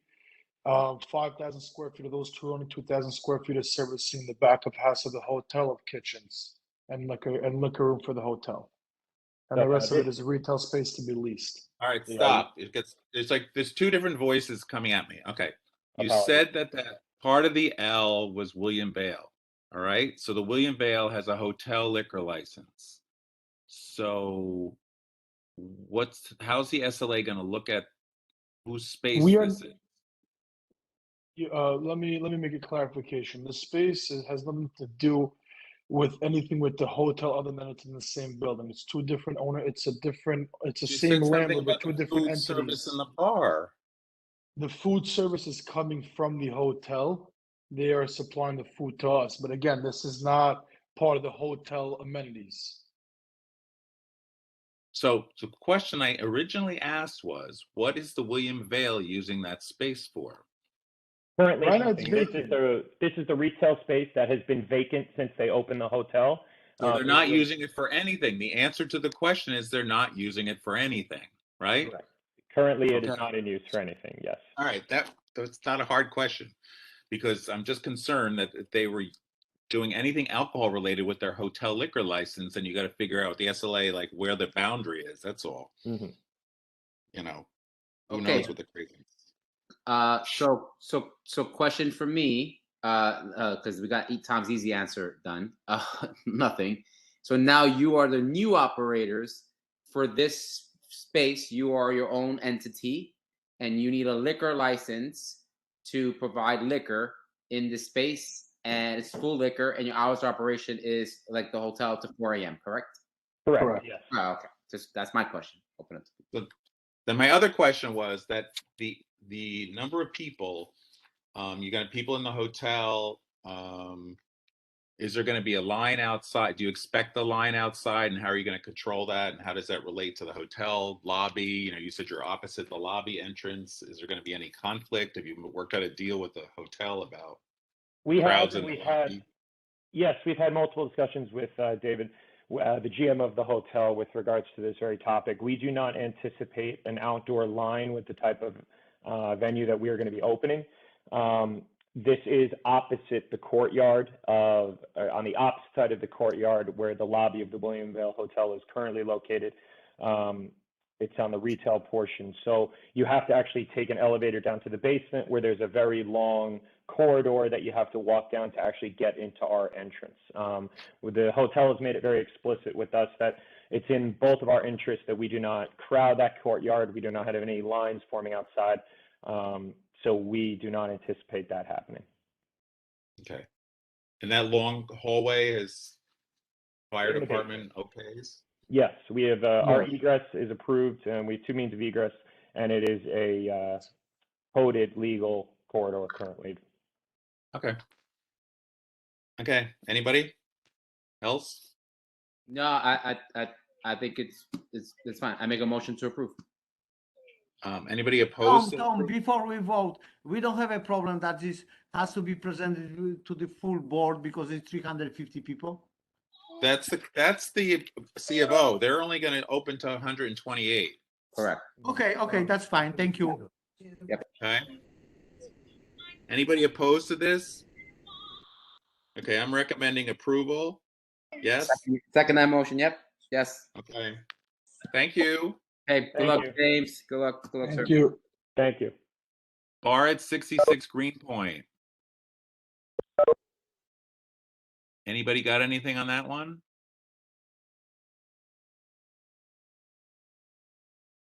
I think we've approved things there before. I'm just, but it's like bar at 66 Greenpoint. Anybody here on bar at 66 Greenpoint? That the thing is going on and on and on for months. Okay, that's What thing is going on and on? Bogdan, what's going on? That was the thing that was first was postponed, if I recall correctly, then was denied. It looks like this new application. Well, this is a new application. Yes, but we had that a few months ago, and then was an issue, and then was again a Greenpoint coalition against that, and they're supposed to talk to them, and they disappeared. So my question is, this is completely 66 new Greenpoint? application. Okay, well, I'm looking at old. Can I clarify when you're ready? I'm looking at old calendars. I would like and to I don't just see it. finish my sentence. If that is new application, new ownership, new parties, whatever, I don't know that. I don't have an application. I have no applicants. I don't have application too. So right. that's why So what do we do when there's no application and no applicant? We vote to deny. For the record, guys, can I say something, please? They came, they signed a contract with the Greenpoint Coalition and the resident. You approve it, so they got approved for a legal license. What we heard that what they sign up in our agreement, they said that they want to challenge that and they don't agree anymore. So the condition why you approve it is because finally, after several months, they sign an agreement with the community. Now, I don't know, they didn't send a new application, but they went through the process. Probably they already got a license for a New York State Liquor Authority. So Santa is correct. Santa is correct, yes. All right, number 4. Requested a postponement, okay? But we need to do, Jerry, I'm going to have to send a letter asking that they do a full, I don't know, can we send them a letter to say you need to, because they're not here? Jerry? Yeah, make the request to Chair Fuller, and then we'll make the request to the applicant. Okay, because they say that's a 600-person cabaret, so it's quite large. So, D&J Grocery Spanish Food. Motion to approve. Nah, well, no, it's an application for beer, cider, and restaurant. So I don't know. I don't have anything. I could not find the application. I think Yudica Rosa wants to speak on this item. Let her speak. Oh, okay. I didn't know there was anybody out there. Sorry. Yudica Rosa, are you the owner? I am the owner of DJ. Okay, hit the committee with what you're doing at the Spanish spot. Well, this is a Spanish grocery store restaurant, and also we have a little space for like sitting, eating, and we want to get some beer license and cider license. Did you make an application? Yes, we had an application. You don't have it? Well, what name was it under? It was under DJ Grocery Spanish Food Inc. And it was dated 4/6/22. Everybody look in your emails. It should have been from who? The representative is Lee Fong Chu. Oh. I don't see anything. Sandra Chu. I don't have it either. I don't have it. Oh, don't tell me you don't have it, because she was on the line. I think she got tired maybe because she was there since 6:30, and I guess you got tired. You guys were. She's paid to get tired. Tired. These meetings go to midnight. She's tired. It's my first time. But I don't. This, and Yudica Rosa, welcome to the committee of midnights. But I don't see it. But I don't see it in the last meeting either. I don't see an application anywhere. That's the problem. What's the address? What's the address, Rosa? What's the address? 927 Grand. Street. Oh, I can't wait to Tom, do I this. would like to make the motion to approve. He hasn't even seen a license. But we don't know what we're approving. We have no application. Well, we're serving food. I have we're the serving application. Oh, Bogdan So has You it. do? if I may food. Bogdan, whoa. Whoa. Tom, I have Share the it with us. application in front of me. Bogdan, Okay. Bogdan, what's the title of the email? Okay, you should, okay, title of the email is D&J Grocery Spanish Food Incorporation, 927 Grand Street. Is that correct? Grand Street.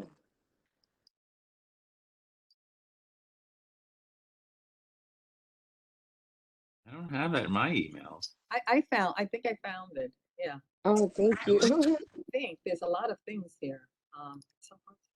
Yeah. There's no way Bogdan is approving a Spanish restaurant before me. So you're gonna wait, sir. You're waiting on that. Oh, well. You guys are invited to come eat. This is like. How you know we haven't been there? Bogdan's probably been there. Probably your Well, probably yes, because this been here before. It's been here for a long time, and they usually is very, very busy during the daytime.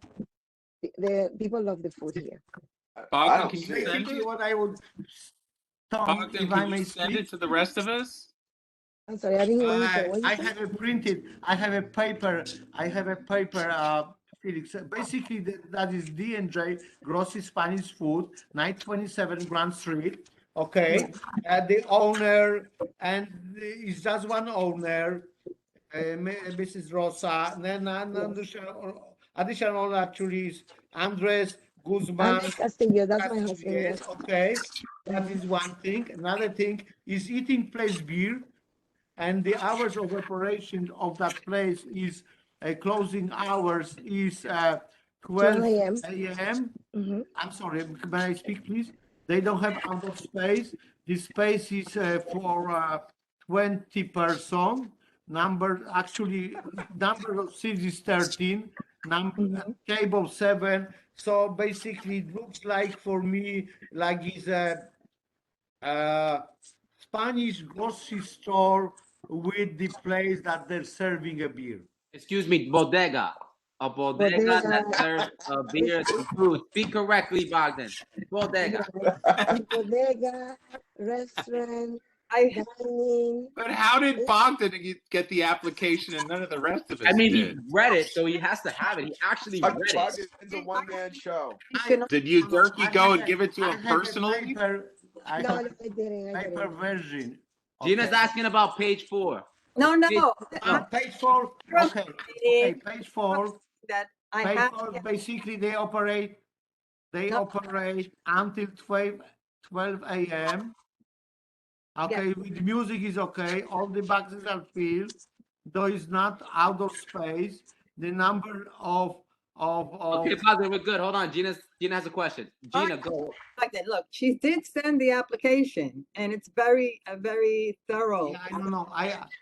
Gina, with all the respect, I printed the application like a few days ago, and I don't have access now. If I have to look, maybe I have to look. She said, okay. Let me Share try. your screen. She submitted the application. There's petitions. It looks good. I'm just saying it was submitted to everybody. All right, Bogdan. I'm gonna try. I make a motion to approve, and Bogdan second my motion. Okay. All those in favor? Aye. Okay, and anybody opposed to this? Rosa, buena suerte, yo digo Rosa. Buena suerte. Thank you, muchas gracias. Rosa, wait, Rosa. Yeah.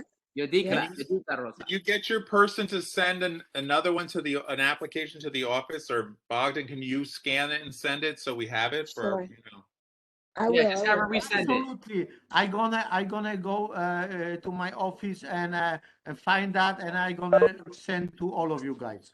Okay, yeah, So I don't have to send it? We'll send it. No, you're good. All right. Adios. Adios, Bye. muchas To the gracias. restaurant. Thank you. Good night.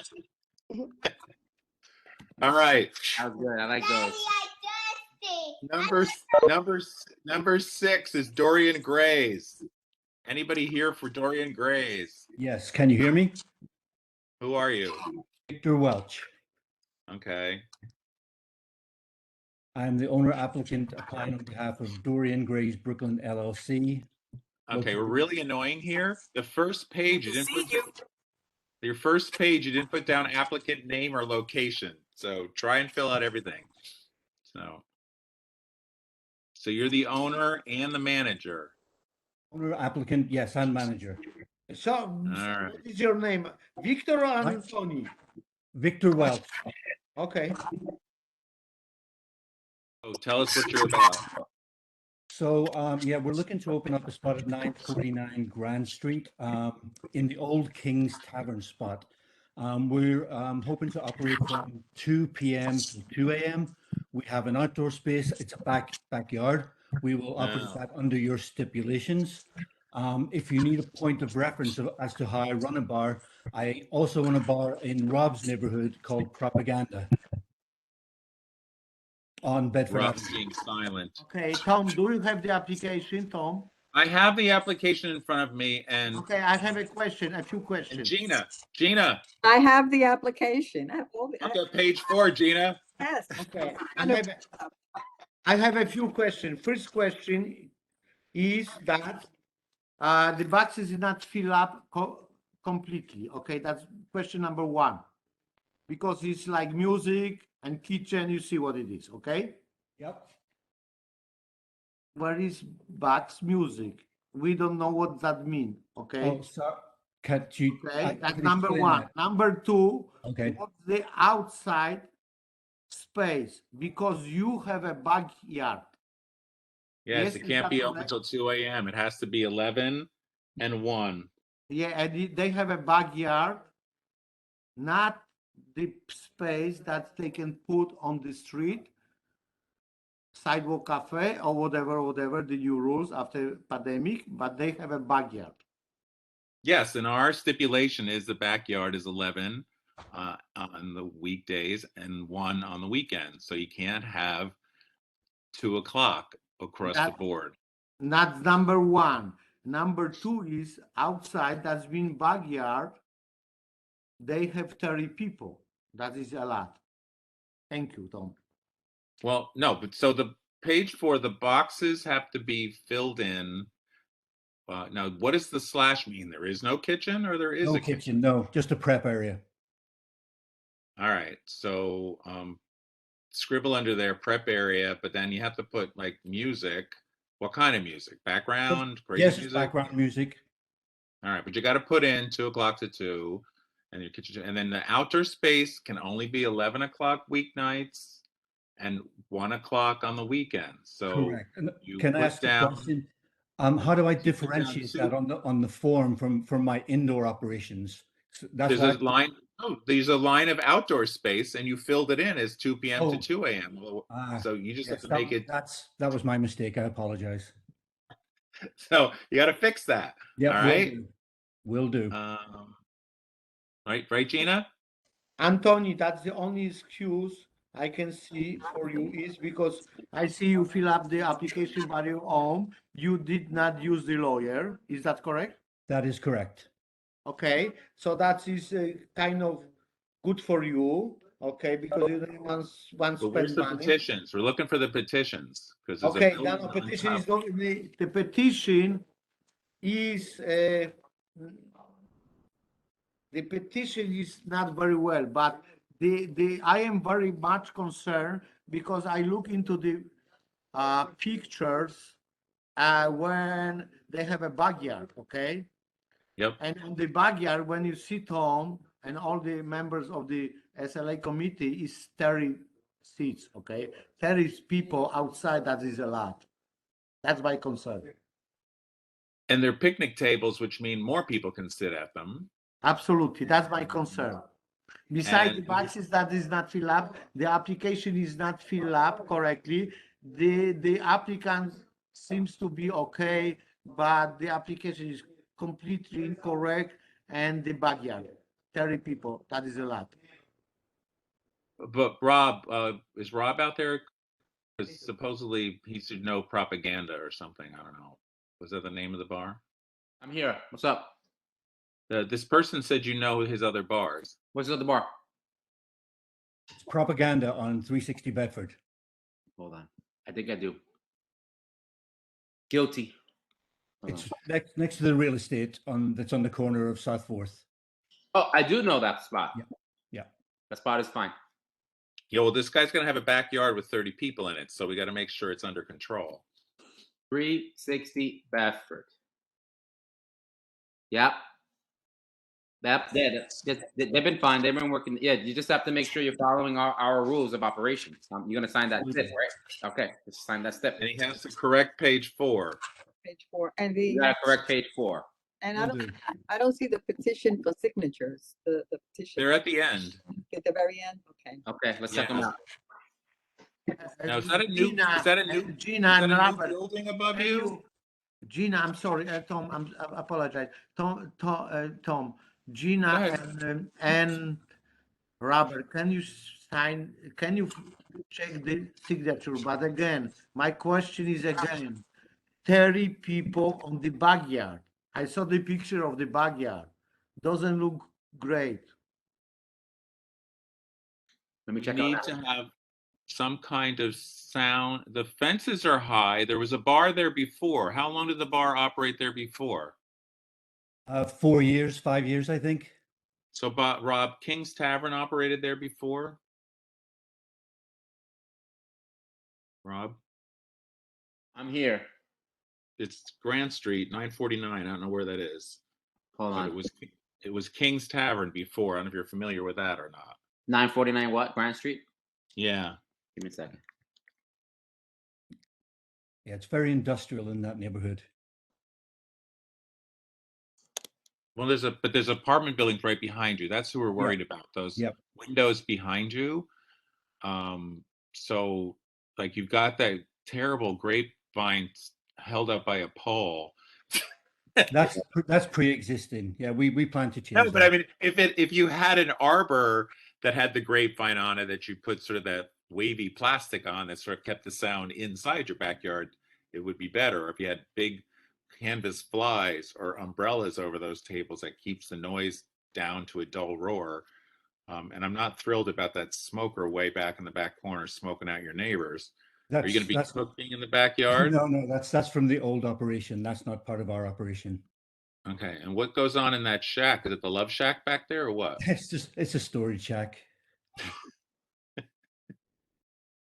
So you got to get some kind of like big umbrellas, canvas flies, some way to, because that's a hard surface that sound's going to be bouncing off of.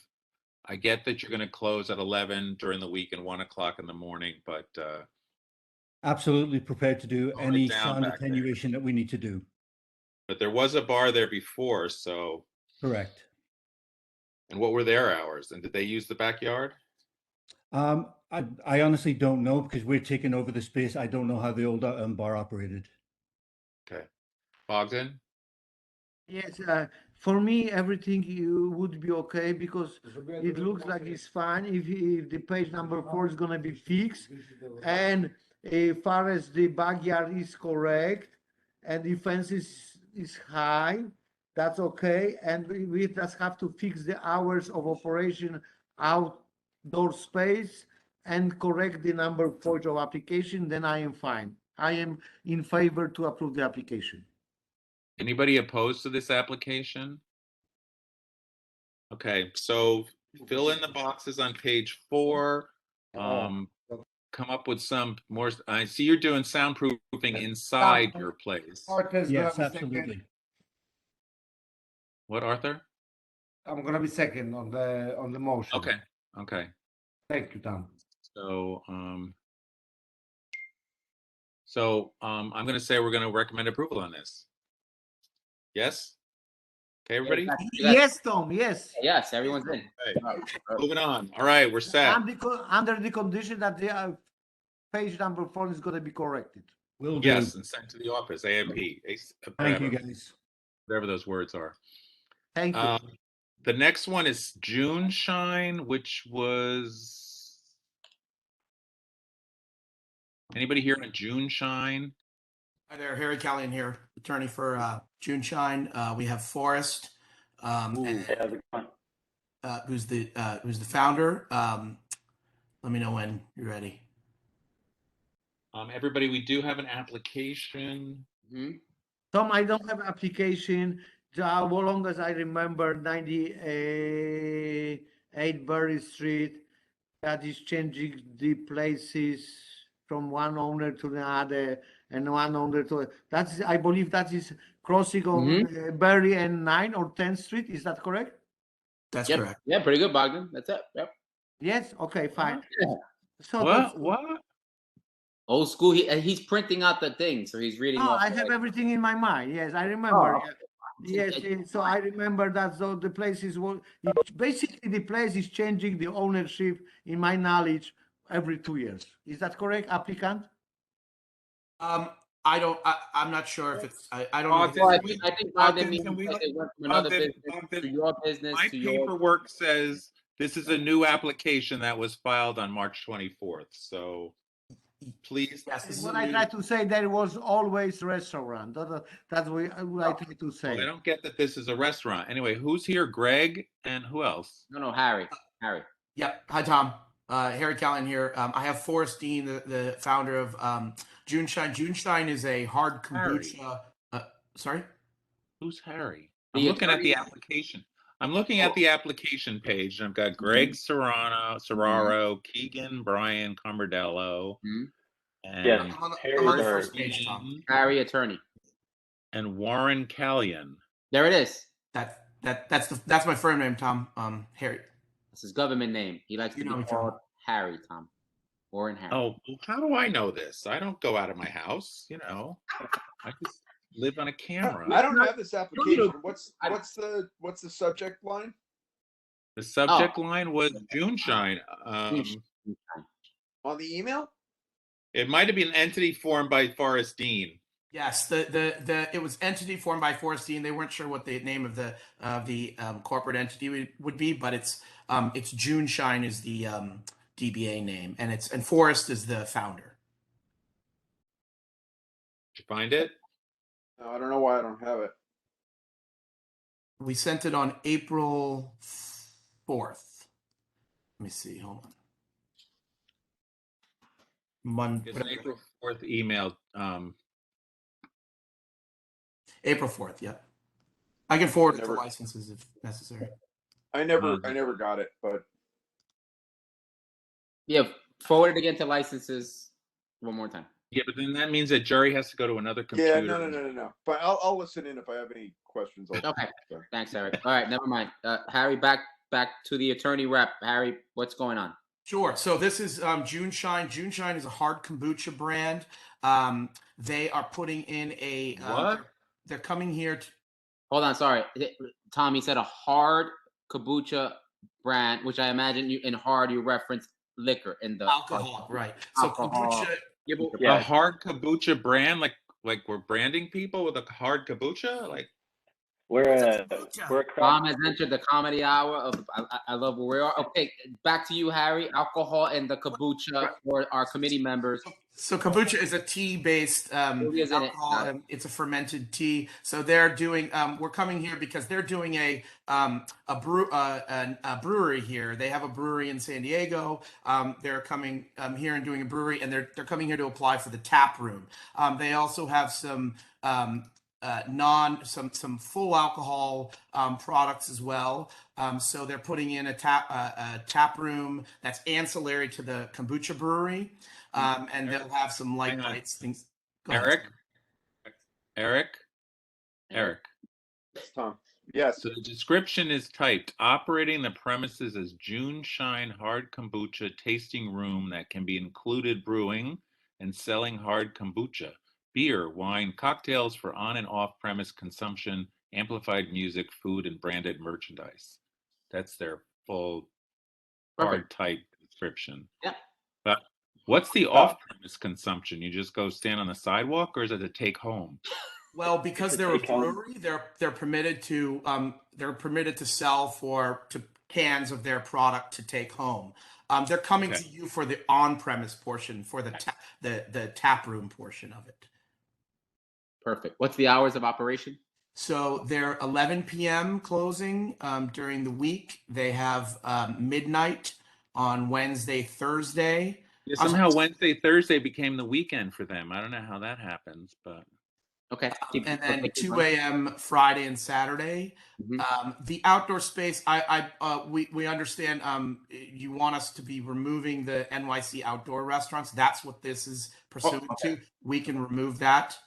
Yeah, take open restaurants off. We don't That's not approve them. Because we did include that on here that said the only outdoor space is the NYC Open Restaurants Program. We can remove that and resend it. Thank you. So that outdoor space will be removed. The kitchen matches the hours of the operation. And it's non-PA. 74 is the occupancy, 58 seats, 10 tables. There's one stand-up bar. There's no DJs or it's background music. It's all of the standard stipulations and compliance. They've agreed to all that. Any doors, windows closed by 9 p.m. Are you keeping those garage doors?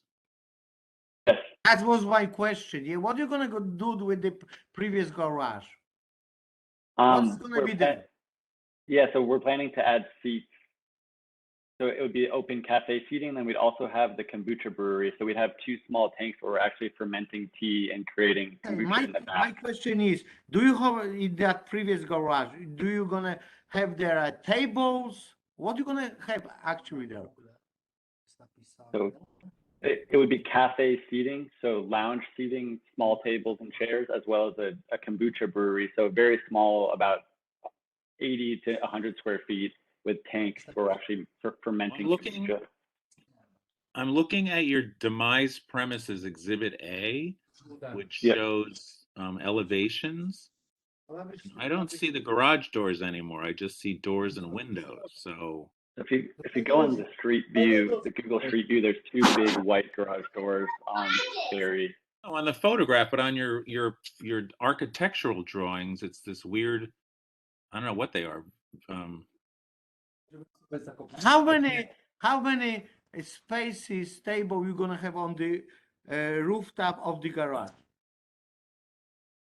There's no rooftop of the garage. That was a trick question. You answered correctly. Good job. Wow, Bogdan tried to got you good. Good one, Bogdan. I like that little rooftop one. But I'm looking on your. It looks like what side? It's the north. What elevation is this? Existing and proposed side elevation, and it doesn't look like garage doors anymore. It looks like I don't know what those are. On the front of the space, there's like accordion style doors, and on the back of the space, there's 2 garage doors. Yeah, Tom, you're looking at the front of the space, those elevations. It says 4 sets of. Yeah, that's the front of the space. We're gonna build up like a knee-height seating lounge on the inside, so people can't go in and out of those accordion doors, and just have. Right, well, that's what I'm saying. You're not going to have the lift-up garage doors anymore. You're going to have accordion doors. We will. Those are the lift-up garage doors are in the back of the space. The accordion doors are currently in the front of the space. So we're gonna. Yeah. Oh, because your floor plan only has 3 walls. Okay. Got it. But I don't see. So what's happening with the garage doors then? In the back. Those are staying.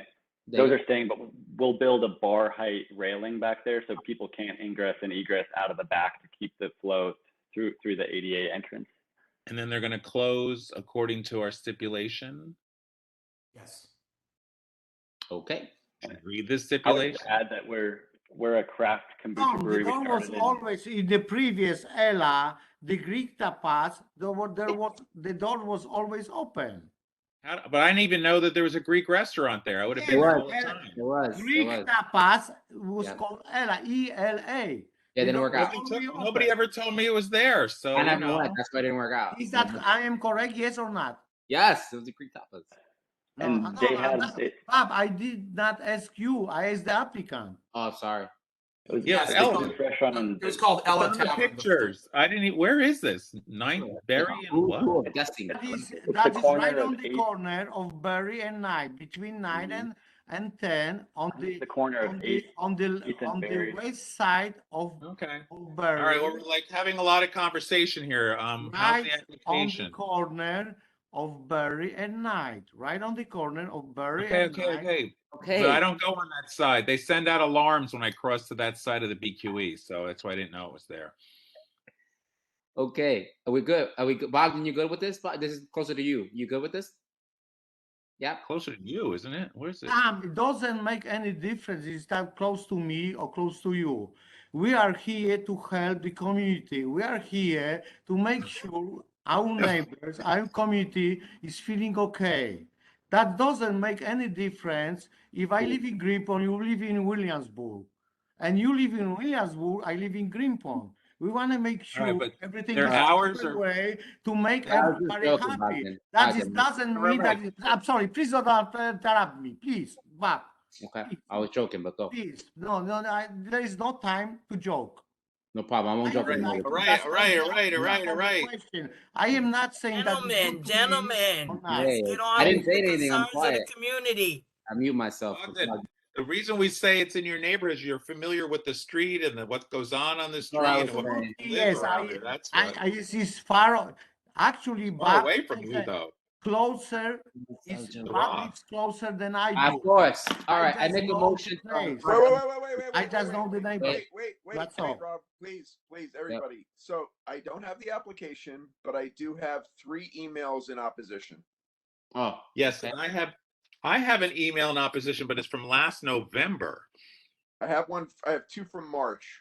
So if I can clarify that, they were going to apply for another location back in November, and that location, because of the feedback, that wasn't an appropriate location. There were also issues with that was a previously unlicensed location, and the zoning and occupancy weren't appropriate. So they found a location that was more appropriate, that was previously licensed, that the community would be more acceptable to the community. Okay, well, this is the Berry Eric. Street Alliance. This is the Berry Street Alliance, which I can tell you is very animated about anything happening on Berry Street. So I don't know if there's anybody, Tom, if you want to see if anybody's here from the Berry Street Alliance.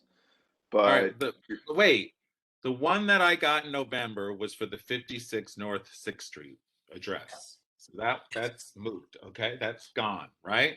That's right. That was it. All right. I don't know what Eric's address. I don't know what Eric's emails are. So Eric, what are you're saying? Your emails are from the Berry Street Alliance? Yes. Yes, Eric. Eric. Yes. Sorry. And what address did they mention in the email? 98 Berry. All right. So what was their objection? Wait, hold on. Sorry, my computer timed out. Is anybody here from the Berry Street Alliance? I have one from Angie Angie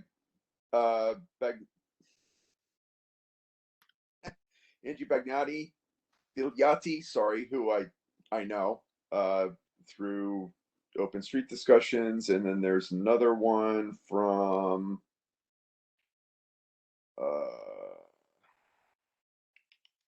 these are from March 8th, so I don't know. Yeah, and those emails come with weird titles on them, and I can't ever search for them. Yeah, like one is just Berry Street Alliance as the group with no specific signatures, but I don't know. So. And they just sent that to you, Eric? No. It came from licenses.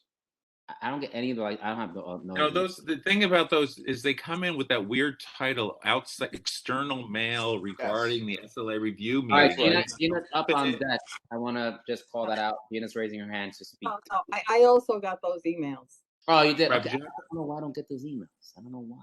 No, you have to open the emails and then read them before you know where they're from. Like they're really hard to figure out what they are because they all come as external regarding the SLA review meeting. And if it's like they get 100 external regarding SLA review meeting, it's like which letter is it? Oh no, that's another one.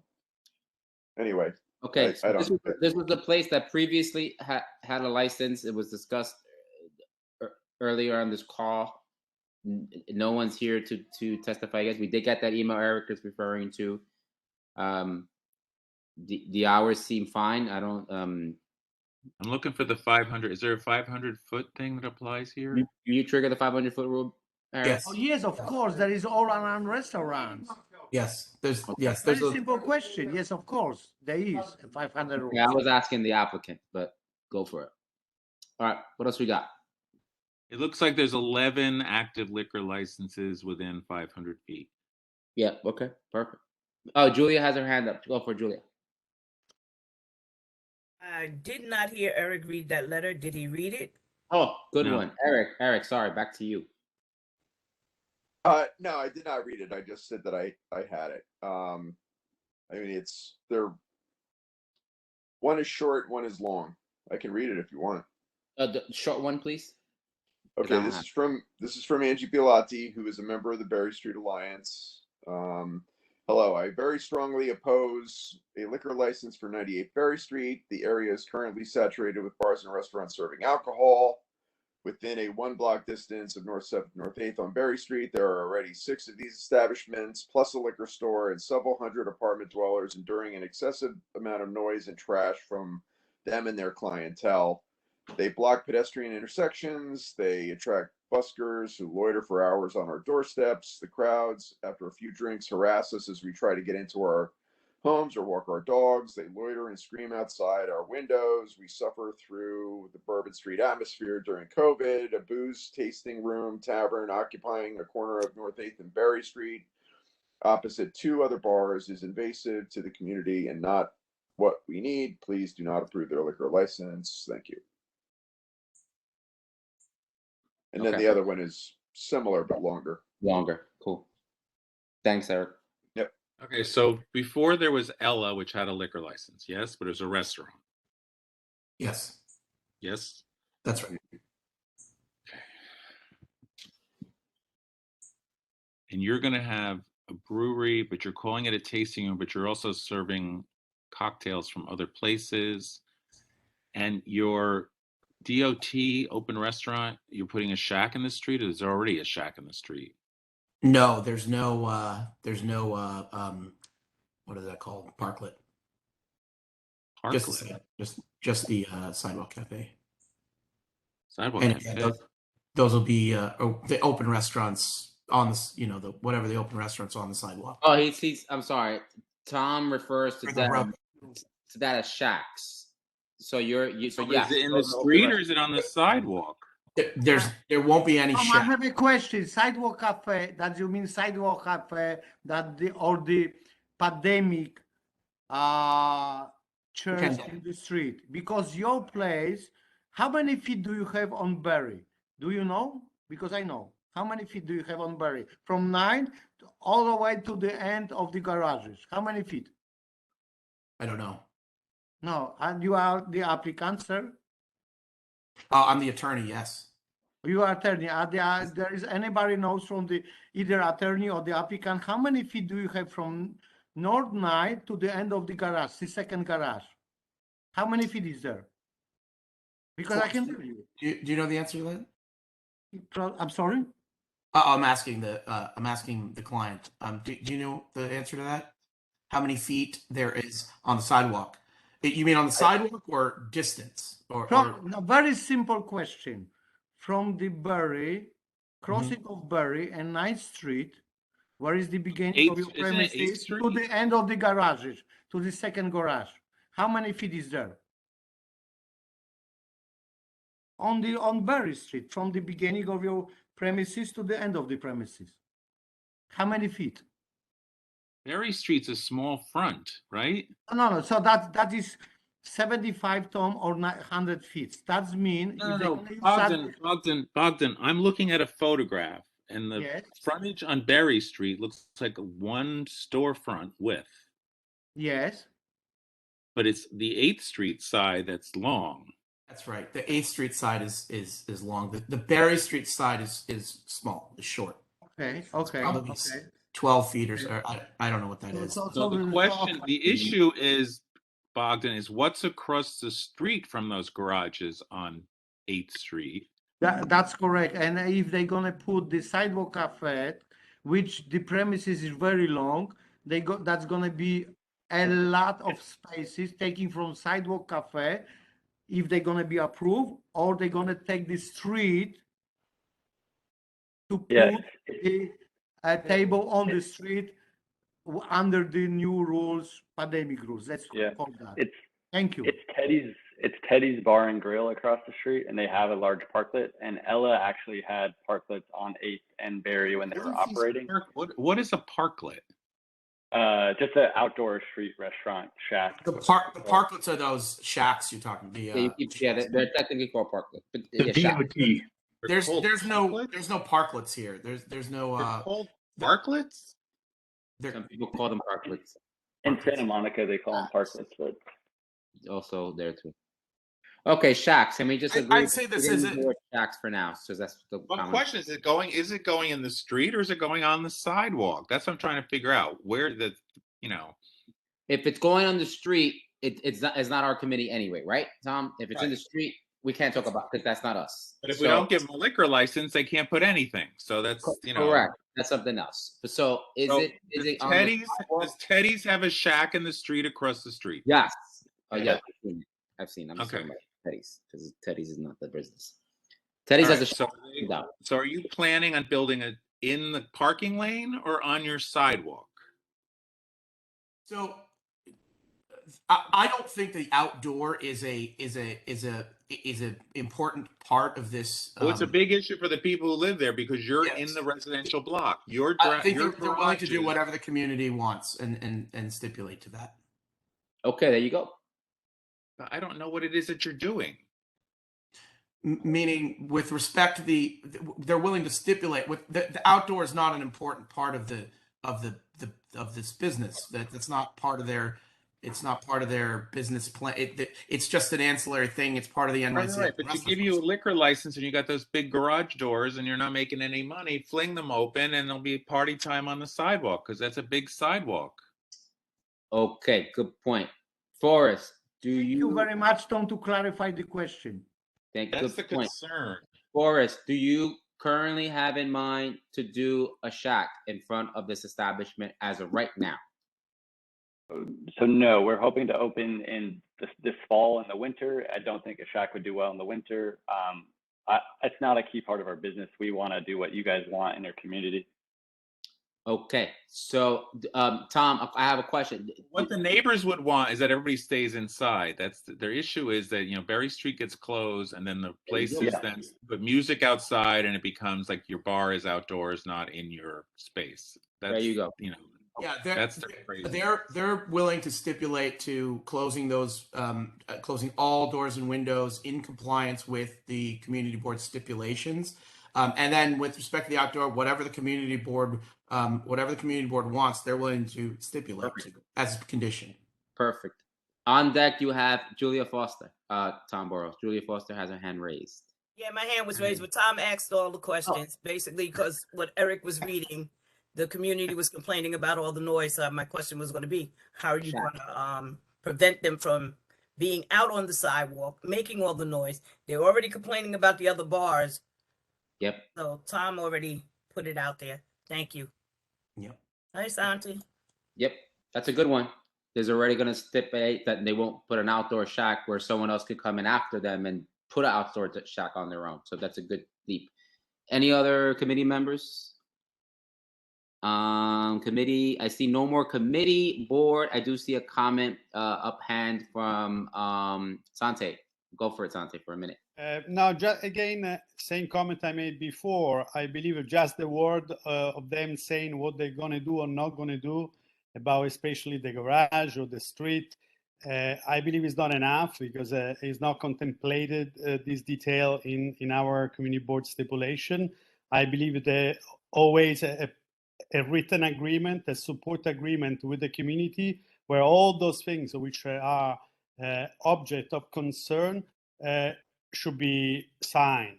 So an agreement with the community to complement the community board stipulation, as we did extensively in Greenpoint, I believe is the way to go. Otherwise, them saying, oh, we don't intend to do it, doesn't mean they're not going to do later on. Thank you, Sante. But, what's coming to my mind is what we did to Element 88. Mm-hmm. We asked Element 88 to meet with the Withers Street community, which they just did today. They did a postponement and then set up a meeting. So I don't know, have you guys met with the Berry Street Alliance at all? Because you've got Churches United and Community Board 1 as notifications, but did you meet with the Berry Street Alliance at all? No, when they met with us, we had made the mention about the shacks. That was the one thing that I remember back in the Wild West, the pandemic, the whole Berry kind of coming together was the shacks, bringing all the drinks together and the people together. So our feedback in that meeting was about you should not do the shacks. I think that was the hardest contention. Was I think if you didn't have the shack, then it would be. They understood there was a restaurant there. The issue was this outpour into the street was the issue. So.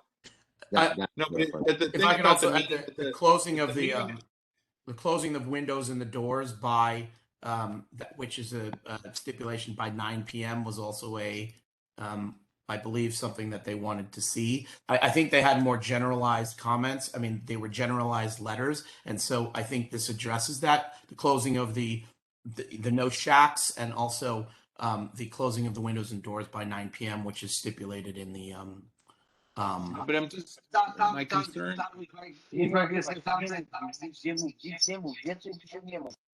Oh, somebody's got feedback. Yeah, I'm trying to see where I just ended, so maybe it's good now. Because I'm looking at the addresses. We have like Monitor Street, Driggs, Guernsey, 72 Berry, Manhattan Avenue, Blue Slip, Manhattan Avenue, North 9th. Gina, did you have a question while Tom is processing? Well, I'm just looking at the signatures, and I don't see like people from Berry Street. So, what I like. The reason you want to meet with the neighborhood association is so they know who you are. So if there's a problem, they know who to contact. Yes. Like why there hasn't been like a outreach meeting or something with Berry Street Alliance. They can come back and say they don't like you guys. Or you'll come back and say you met with them, you gave them your phone numbers, you've agreed to this and that and the other thing, and we'll be fine with it. But could we propose a conditional approval with the condition that they get the Berry Street signatures, and then also confirmation that they've met and provided all of their information with the Well, how Berry fast Street. do they have to open? Well, they'd like to get this application in and start construction, and then try to open by the fall. The liquor authority. There's an existing liquor license there. As soon as you got your application in, they're going to give you your they're building temporary a license. brewery. They actually are applying for a brewery license with an ancillary OP license. So the brewery license takes longer. Yeah, I mean, we'll get on this tomorrow. We'll call Berry Street. They'll go meet with them. They've got guys on the ground there. They'll meet with them, and then they'll go to Berry Street and they'll go to that building.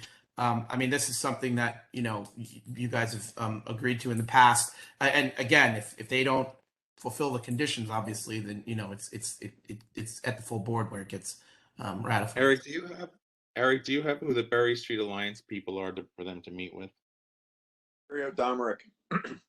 Shannon. Mario Shannon Domerick? Peeps. Shannon Peeps. I can pass. the Wait, number. how many? Question I asked was Eric. Talk to Mario Domerick. Yep. I'll send you Mario Dominic's email.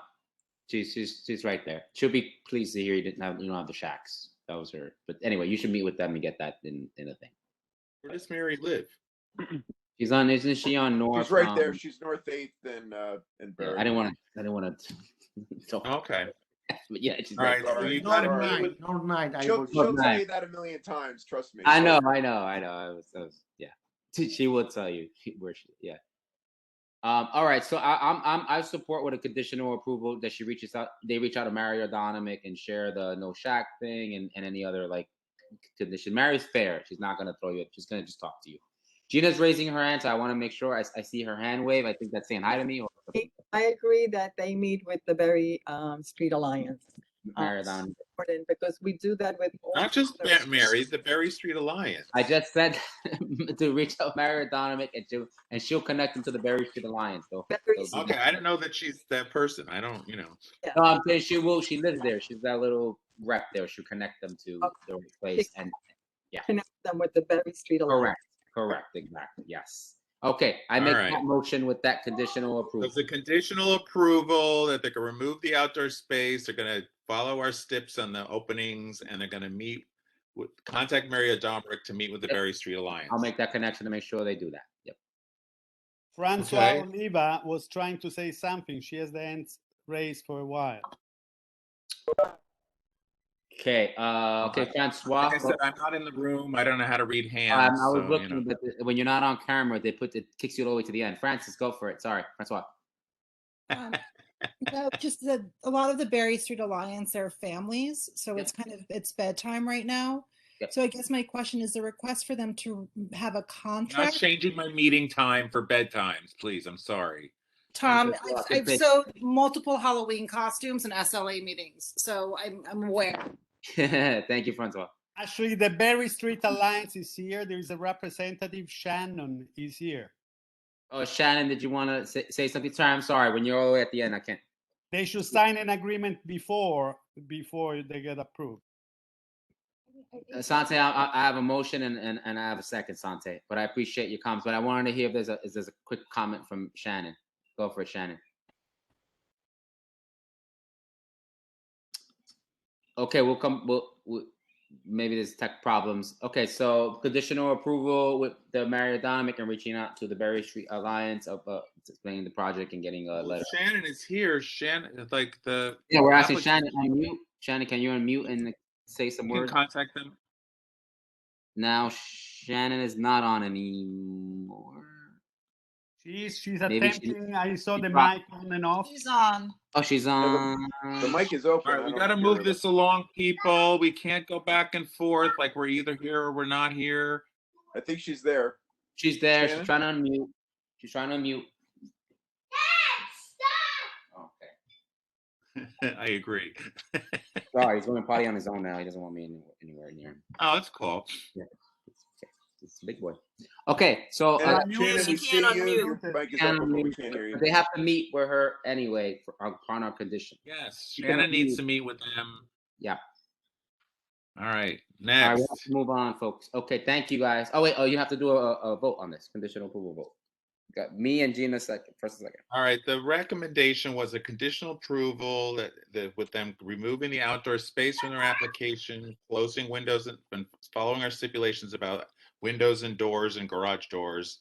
And they're going to reach out to Mary Domrick and the Berry Street Alliance to discuss their application and what they can do to work together to ameliorate any issues. All right? Yep. Oh, everybody okay with that? Anybody opposed to that? What's the story? I abstain. It's Eric. I abstain. Really? Okay. Yeah. Everybody else? I don't even know who's here anymore. I can't see what's going on. I'm in. Gino, Yeah, we're wait. still here. Gino We're still here. Arthur abstains. Bogdan Abstaining too? Oh my God. Okay, Bogdan abstains. We got to get a bigger committee. We only have a And- committee of like 9 people, and if everybody's I'm still abstaining, here. then what the hell? Julia, you're in for the conditional approval. Yeah. Okay, Julia's in. 1, 2, 3. Bogdan abstains, and Eric. I am okay. I am okay. Okay, he's back in. Okay, thank you, Bogdan. He's in with the committee. Stands with the committee. Julia's in. Gina's in. Tom's in. Eric Yeah. abstains. Okay, so there's only And, okay. We got it. we We got it. All right. All right, June Sean, you got a little bit of work. Like a crazy man. There's still Okay, the full board meeting. There's always the full board meeting. Always the full board meeting too. All right, y'all. Thank you. Next up, folks. Thanks for the time. All right, Denners, FMW LLC. My God, what happened to my applications? Hi, yes. I'm here on their behalf. I'm the representative, Stephanie Hendricks. Can you hear me? Yeah. Can you hear me? Okay. No. I'm going to start my video. What? Wait, what video? My have an video on application. the WebEx. Sorry? Wait, you have an application. Everybody, everybody Yeah, have the I'm starting. application? I have the application. I have the application. So like, what's the video about? Who is speaking? No, I'm saying I'm trying to start my who's video Who is on my speaking? computer. What are you Here I talking am now. applicant or on All right, the, who's talking? Who's speaking? Stephanie Hendricks, the representative on the application. So Okay. what are you talking about a video? You're supposed to like tell us about your application. No, what I was trying to say, sir, is that I was trying to start my video on WebEx. What video? We're not watching Wants to videos. be We're- seen, Tom. She was trying to make sure Oh, we turn see your her. camera on. Yeah, Turn your camera. camera on. I was Just born turn in the your 70s, camera so on. I don't look like her. Gina, look at page 4. Gina, look at page 4. I'm looking right. What is so hard about page 4? Very simple thing. There's Very no simple thing. occupancy. I don't the know why clock it's so hard. Everyone, I don't know.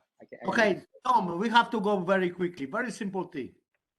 Tom, you are running the show. Okay. Bogdan, what are you telling me?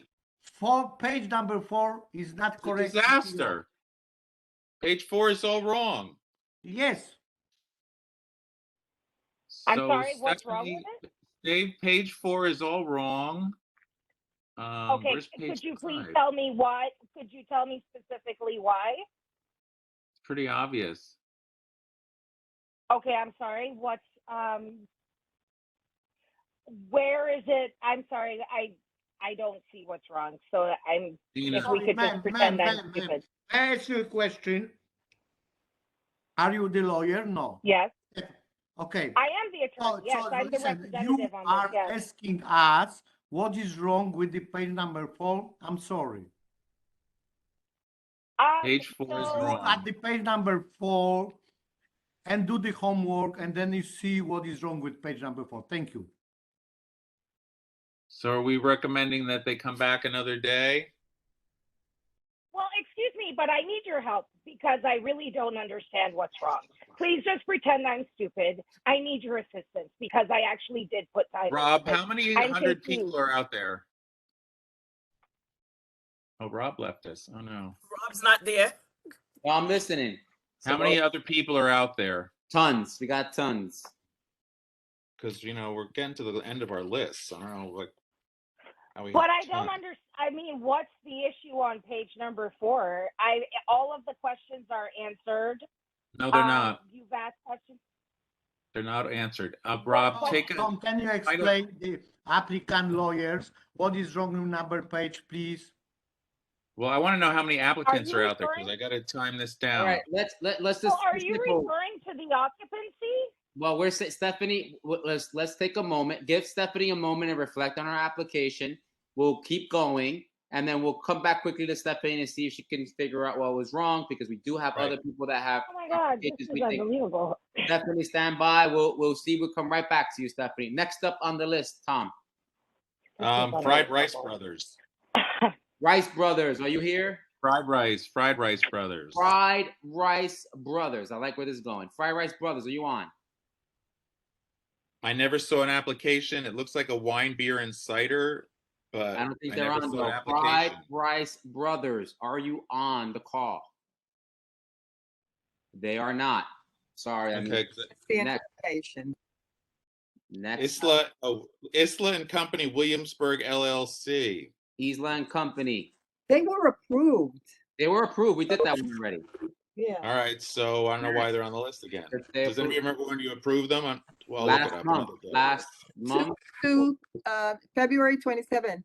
Yeah. Oh, yeah. Okay. Good one, Gina. Thank you. Yeah. You're good, Gina. She's on. All right, Hudson Tate. Number 11 was a postponement. Joanne Zalewski, 694 Manhattan Avenue. I don't have anything for that. Does anybody have anything for that? Application. I don't see an application either. Okay. Lambda Brooklyn, that we did them already. They were done. We did them a couple Yes, months we ago. did them. Yes, we did them. Yes. Those were approved a couple months ago. Mm-hmm. I think what that is a temporary retail permit. Temp announcements. We're getting temp announcements. That's what we're getting. That's what the problem is. The temp announcements. They have to All right, technically announce. 14 was a postponement. 15 we did. 16 we did. Okay, Williamsburg, we yelled out for them. Are they here? Okay, Williamsburg. Okay, Williamsburg. Otherwise known as crew. Yes, we're here. Yes. Oh, you had to say it louder. That's what got him. Okay, Williamsburg, go for it. Okay. Let me turn my camera on. I don't know why it's not. All their boxes are filled in on page 4. Yes, all of the boxes are filled in, and you can see every letter. Who's speaking? This is Zara from LP LP office. firm. Wow, holding hard. All right, keep going. Yes, and getting sleepy. Please, it's early yet. Go. And you know what? I told my clients we might be here a long time because we're at the end of the agenda, hopefully before 9. So we're go. Almost. So this is an application for a Thai restaurant. The space was previously licensed by a catering establishment. It's for a full liquor license. The hours of operation will be 10 a.m. to 12 a.m. Sunday through Thursday, 10 a.m. to 1 a.m. North 14th between Wythe and Berry. It's all industrial, is it not? Yeah, so there are no residential buildings immediately in the immediate area, but they did do outreach and they got some signatures of support from in the area. So those are. Is that an office upstairs from them, or is the restaurant on the second floor? There is an office and there's a residential. I think there's only one residential unit, which is the landlord. Yeah. The landlord is going to occupy that. Is that a legal unit? Is that an illegal loft? That would be a question for the landlord. Yes, illegal. Yes, it's the landlord. That would be a question for the landlord. The occupancy will be under 74, 73. They'll have 17 tables, 46 seats, and there is a small outdoor area that will have 3 tables. It's a courtyard, and the photos are included.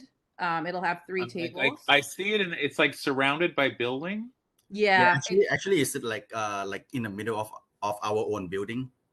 Like I see that. It's like the bathroom is on one side of it, and is there a photograph of that? I'm trying to. Yeah. Oh, that little space with the garbage cans lined up on the roller things. Is that? Yeah. Probably. It's a very small courtyard. They're only going to have 3 tables out there. So, and they're going to close it at 10 p.m. Are there windows above it? No, there's no. It's all commercial. There are no windows. There's no one there overlooking or. Because there's like those weird apartment-looking windows at one end with those funny little garbage cans under. Is that the restaurant? No. Yes, you're probably. I think that's our own building. That's in the back area. Yeah. Because those windows look scary. They're all different sizes.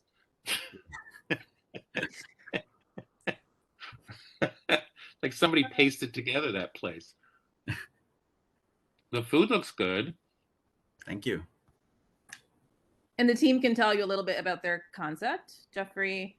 Yes. So it's gonna be the Thai concept. The chef is from Fish Cheeks, which is like the Thai restaurant in NoHo. We're gonna have Fish Cheeks. Fish Cheeks. Fish Cheeks. Okay, I see Yes. that. Okay. Yes. All right. So we're gonna have a good beverage programs, working with one of like our friends, sommelier friends.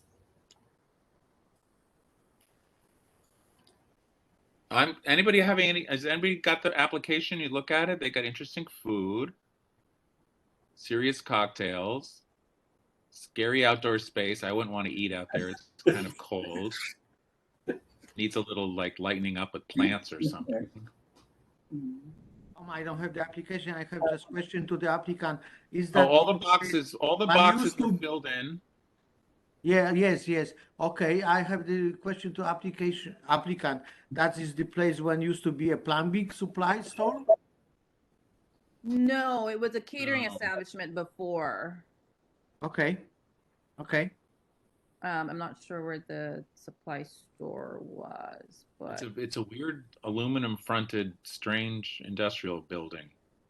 What is that thing on the roof? Is that like that's the tenant upstairs, right? That crazy thing on the roof?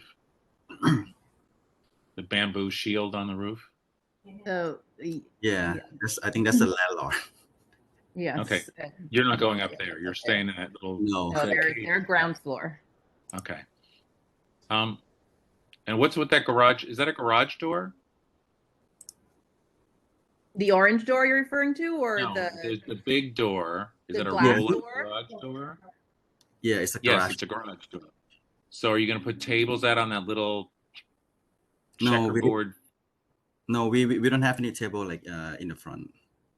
And how do you get in the restaurant? On the left side. Oh, okay. And she goes up that big orange door into her place. Okay. The left side on the narrow door? Yeah, that's the Yeah. that's the No, entrance. no. I am not buying that. No. I can see it from the inside. It's a door, goes right into the little counter space, and then into the little narrow restaurant. You know, Again, question: what's going to be on the roof? nothing. The tenant, the landlord lives up there. Of the building of the second floor. Is that correct? That's the landlord's apartment. Okay, that's fine. Who is using the roof? Because definitely somebody is using the roof. The landlord is. That would Somebody is definitely using the roof. Who is using the roof? The landlord. Landlord. Or the landlord? Yes, it's not a part of this space, and it wouldn't be contiguous. I think everything looks fine to me. And anybody else? Any other queries? If the hours is okay, everything else is fine for Oh, me. well, the hours, they filled in all the boxes, Bogdan, and the hours are 10 a.m. to midnight, Monday through Thursday, and 10 to 1 on Friday, Saturday, Sunday. And So can I page, make a motion to approve this application? page 6 has to be signed, the one I have. You got to send me a Yeah, signed page, we whatever. sent it over. We sent it over the sign I am notarized. second. Gina was first. I am second. Thank you. Yep. Everybody wants to make okay? the Okay. motion. Anybody opposed to them? Because I think, I'm going to go for approval. Not opposed. Okay. All right. Thank you, Zara. Thank you. Thank you so much, Zara. Bye. All right, thank you. All right. The next one is Red's Tavern, 511 Grand Street. It's a corporate change. Did we do that already or not?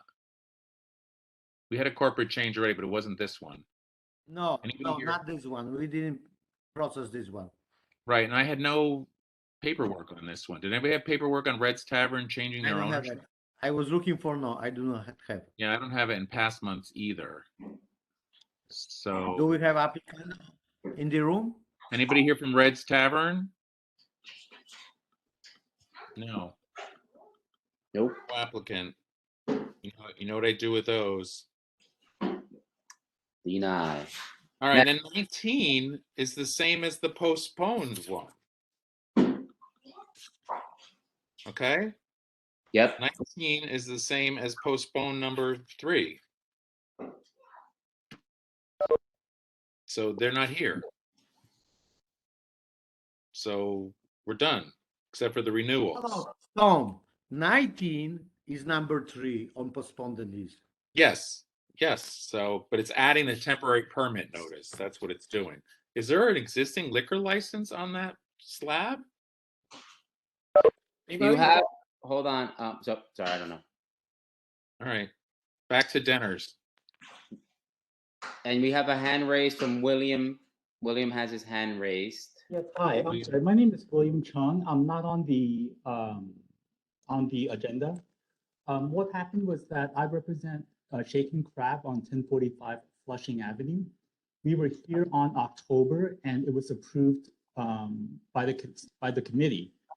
But now the SLA will not accept an emailed 30-day notice.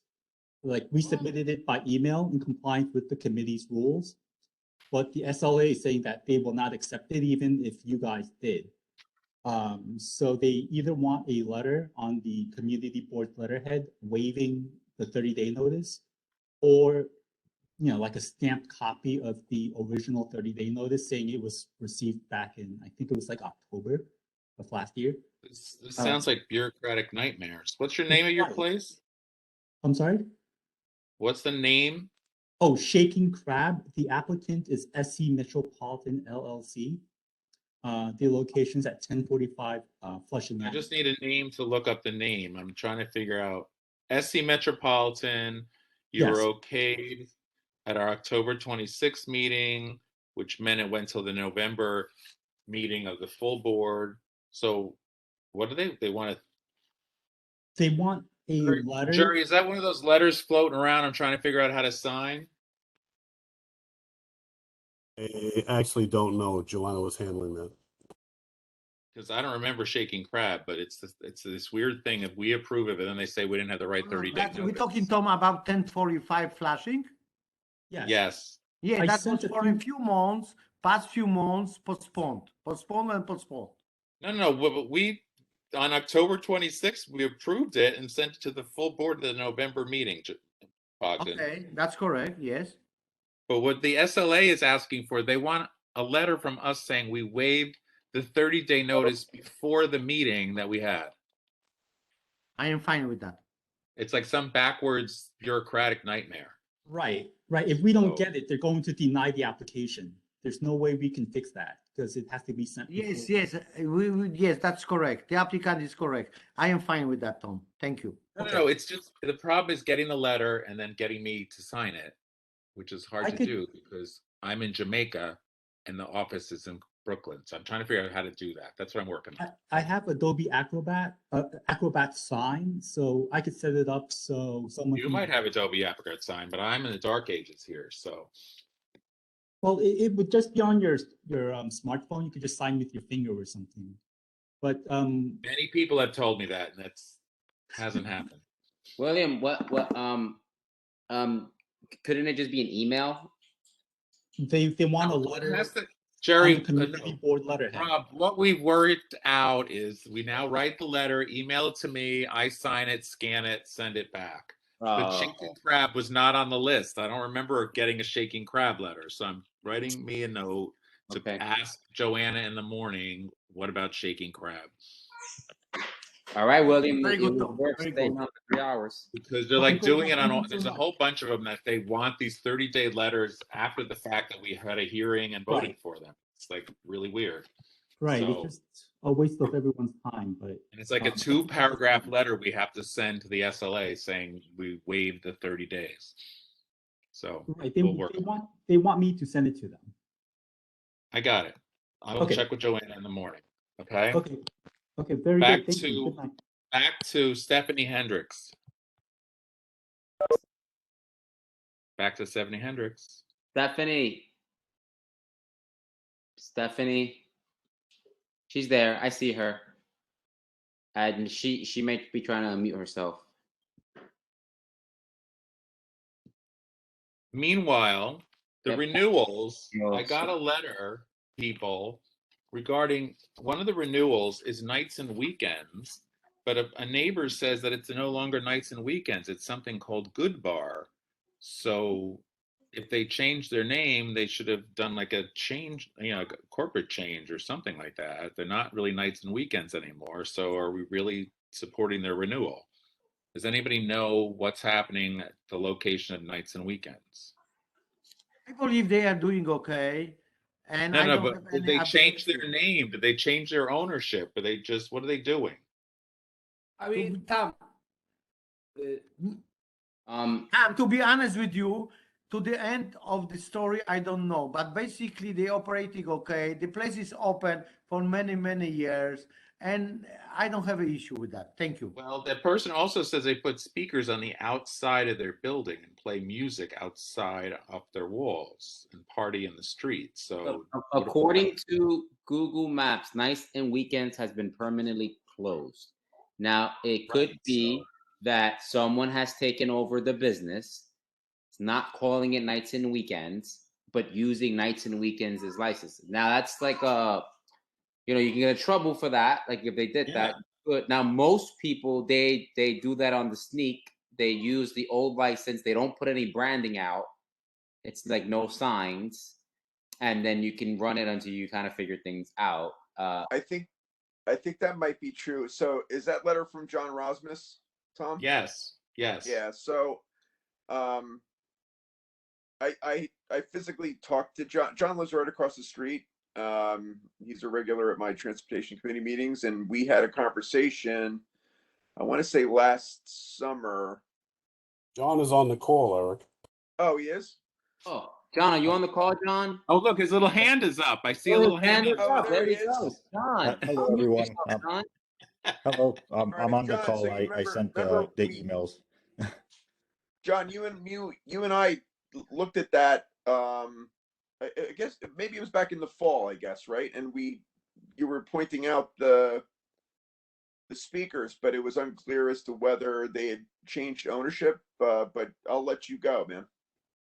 Yes. So before there used to be a bar. Well, back in the day, back in the 2000, there used to be a sports bar. They went out of business, and then later it was nights and weekends, and then later, sometime in 2019, they closed down, and now there's a bar over there called Good Bar over there.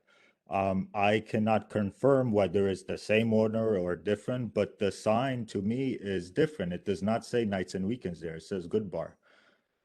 Ever since they came in, they installed these outdoor speakers in the shacks.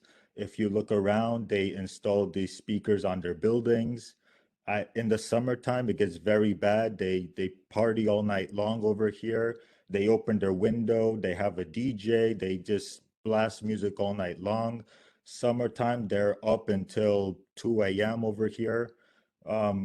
Many people on my block share the same concerns, and I invited them to this meeting. I hope they sent their emails to the committee. And one of our neighbors has cancer, and she's very noise sensitive. So she came up to them. She asked them, "Can you please turn down the music?" What they did, they slammed the door in her face. That's not right to me. It's very not fair. And Thank you, John. these are my concerns. John. That's all I have. John, thank you. I just checked our emails. It is a new restaurant called Good Bar. We don't have that. Does anyone remember approving an establishment called Good Bar for One Bedford? No. So if this is happening, they are definitely using the old license, and that's massively illegal. You cannot use a license without coming in, doing a corporate change, doing something like this is. So John, yeah. Transfer of license. You got to do the transfer or corporate change or something. all kinds of things you got to do. All right. So we should deny the renewal, but then Yeah. should the board office? I don't think we need a vote for this. Can the board office just send a letter to SLA to say investigate this? I would think so. I would think so. Yeah. I agree with Tom. Totally. I agree with Tom. I mean, I live right there. Okay. Yeah, I would. Jerry, is that a thing? Do you need a vote from us to send that letter, or can you just send it to SLA to say investigate? Jerry. Lose Jerry? Jerry, he fell asleep at the wheel. Impossible. Impossible. I agree with So that. I'll make a motion. Arthur would like to make a motion. Go for it, Arthur. Wait, we're trying to find out from Jerry if we need a motion or we can just. Well, you need a send a motion letter. on the denial, like to deny first. I think so. Wait, I haven't done the whole list. I wanted to Oh. deal with John's email first. There's a whole okay. list of renewals. Oh, okay. But we're just trying to find out on this particular one. Jerry, can the office just send some kind of a tweak to the SLA about this location? I'm sorry I stepped away for a minute to use okay. the facility. You're allowed. You're allowed. All right. There's nights and weekends seems to be out of business and is operating as Good Bar. We have never had an application for a liquor license for Good Bar, which the SLA, we're suggesting that the SLA needs to go investigate it. And the question was whether the community board office can just call up the SLA and say, can you check out this place? Or do we need a vote to write a letter or? No, I can handle the complaint on that. What's the subject location? It is 1 Bedford Avenue. 1 Bedford. No, wait, nights and weekend. What? It's Good Bar is using 1 Bedford Avenue. What's Okay, the because address? John gave me a Manhattan Avenue address, so I don't know. Yeah, I what think that Good Bar's being tricky about it. They're using 1 Bedford. It's on the corner. Yep, 1 Bedford. Because nights and weekends was at 627 Manhattan Avenue, right? So you're saying the Good Bar is no longer in existence and somebody else has just took over the location? No, nights and weekends is no longer in existence. Okay. And they're calling it, they're calling them a Good Bar. I can let the precinct know right away if that's the case and there's no liquor license, they'll confiscate everything. Yep. There's an issue of speakers on the outside, loud music day and night, and you know, If I may say one more thing, last year I have sent an email to the community board and they have sent it to the police department and still nothing was done. I actually called the SLA and the SLA said because they have a liquor license on the address, they're okay. So I'm not really sure what's going on over here. The issue is if the license says nights and weekends and the branding says DBA Good Bar, they have not come to us or SLA, but that has not been properly articulated. That's a specific thing you have to look for. You have to say, this says nights and weekend, it says Good Bar. This place should not be running. Correct. Yeah, so that probably wasn't articulated. So that's the complaint, Jerry. The complaint is the license is using the previous owner's license for a new owner business that has not gone through its process. Yeah, I understand. And Okay, the former licensee was nights and weekends, correct? Yes, correct. Yep, perfect.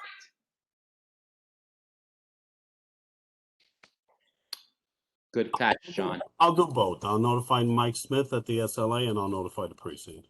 Excellent. Thank you, Jerry. Thank you, Jerry. Now, all right, so we need to finish up with Stephanie Hendricks, and then we can just quickly go through the renewals. But so did Stephanie Hendricks come back online? Did she? Hello? Is she gone? I don't. She is on. She's there. Because I do have an email from someone about that location as well. It's not. Do we want to? She maybe she's having audio problems. Do we just want to postpone this item? Yeah, because I've got a letter that the posted notice wasn't visible before the meeting of April 12th.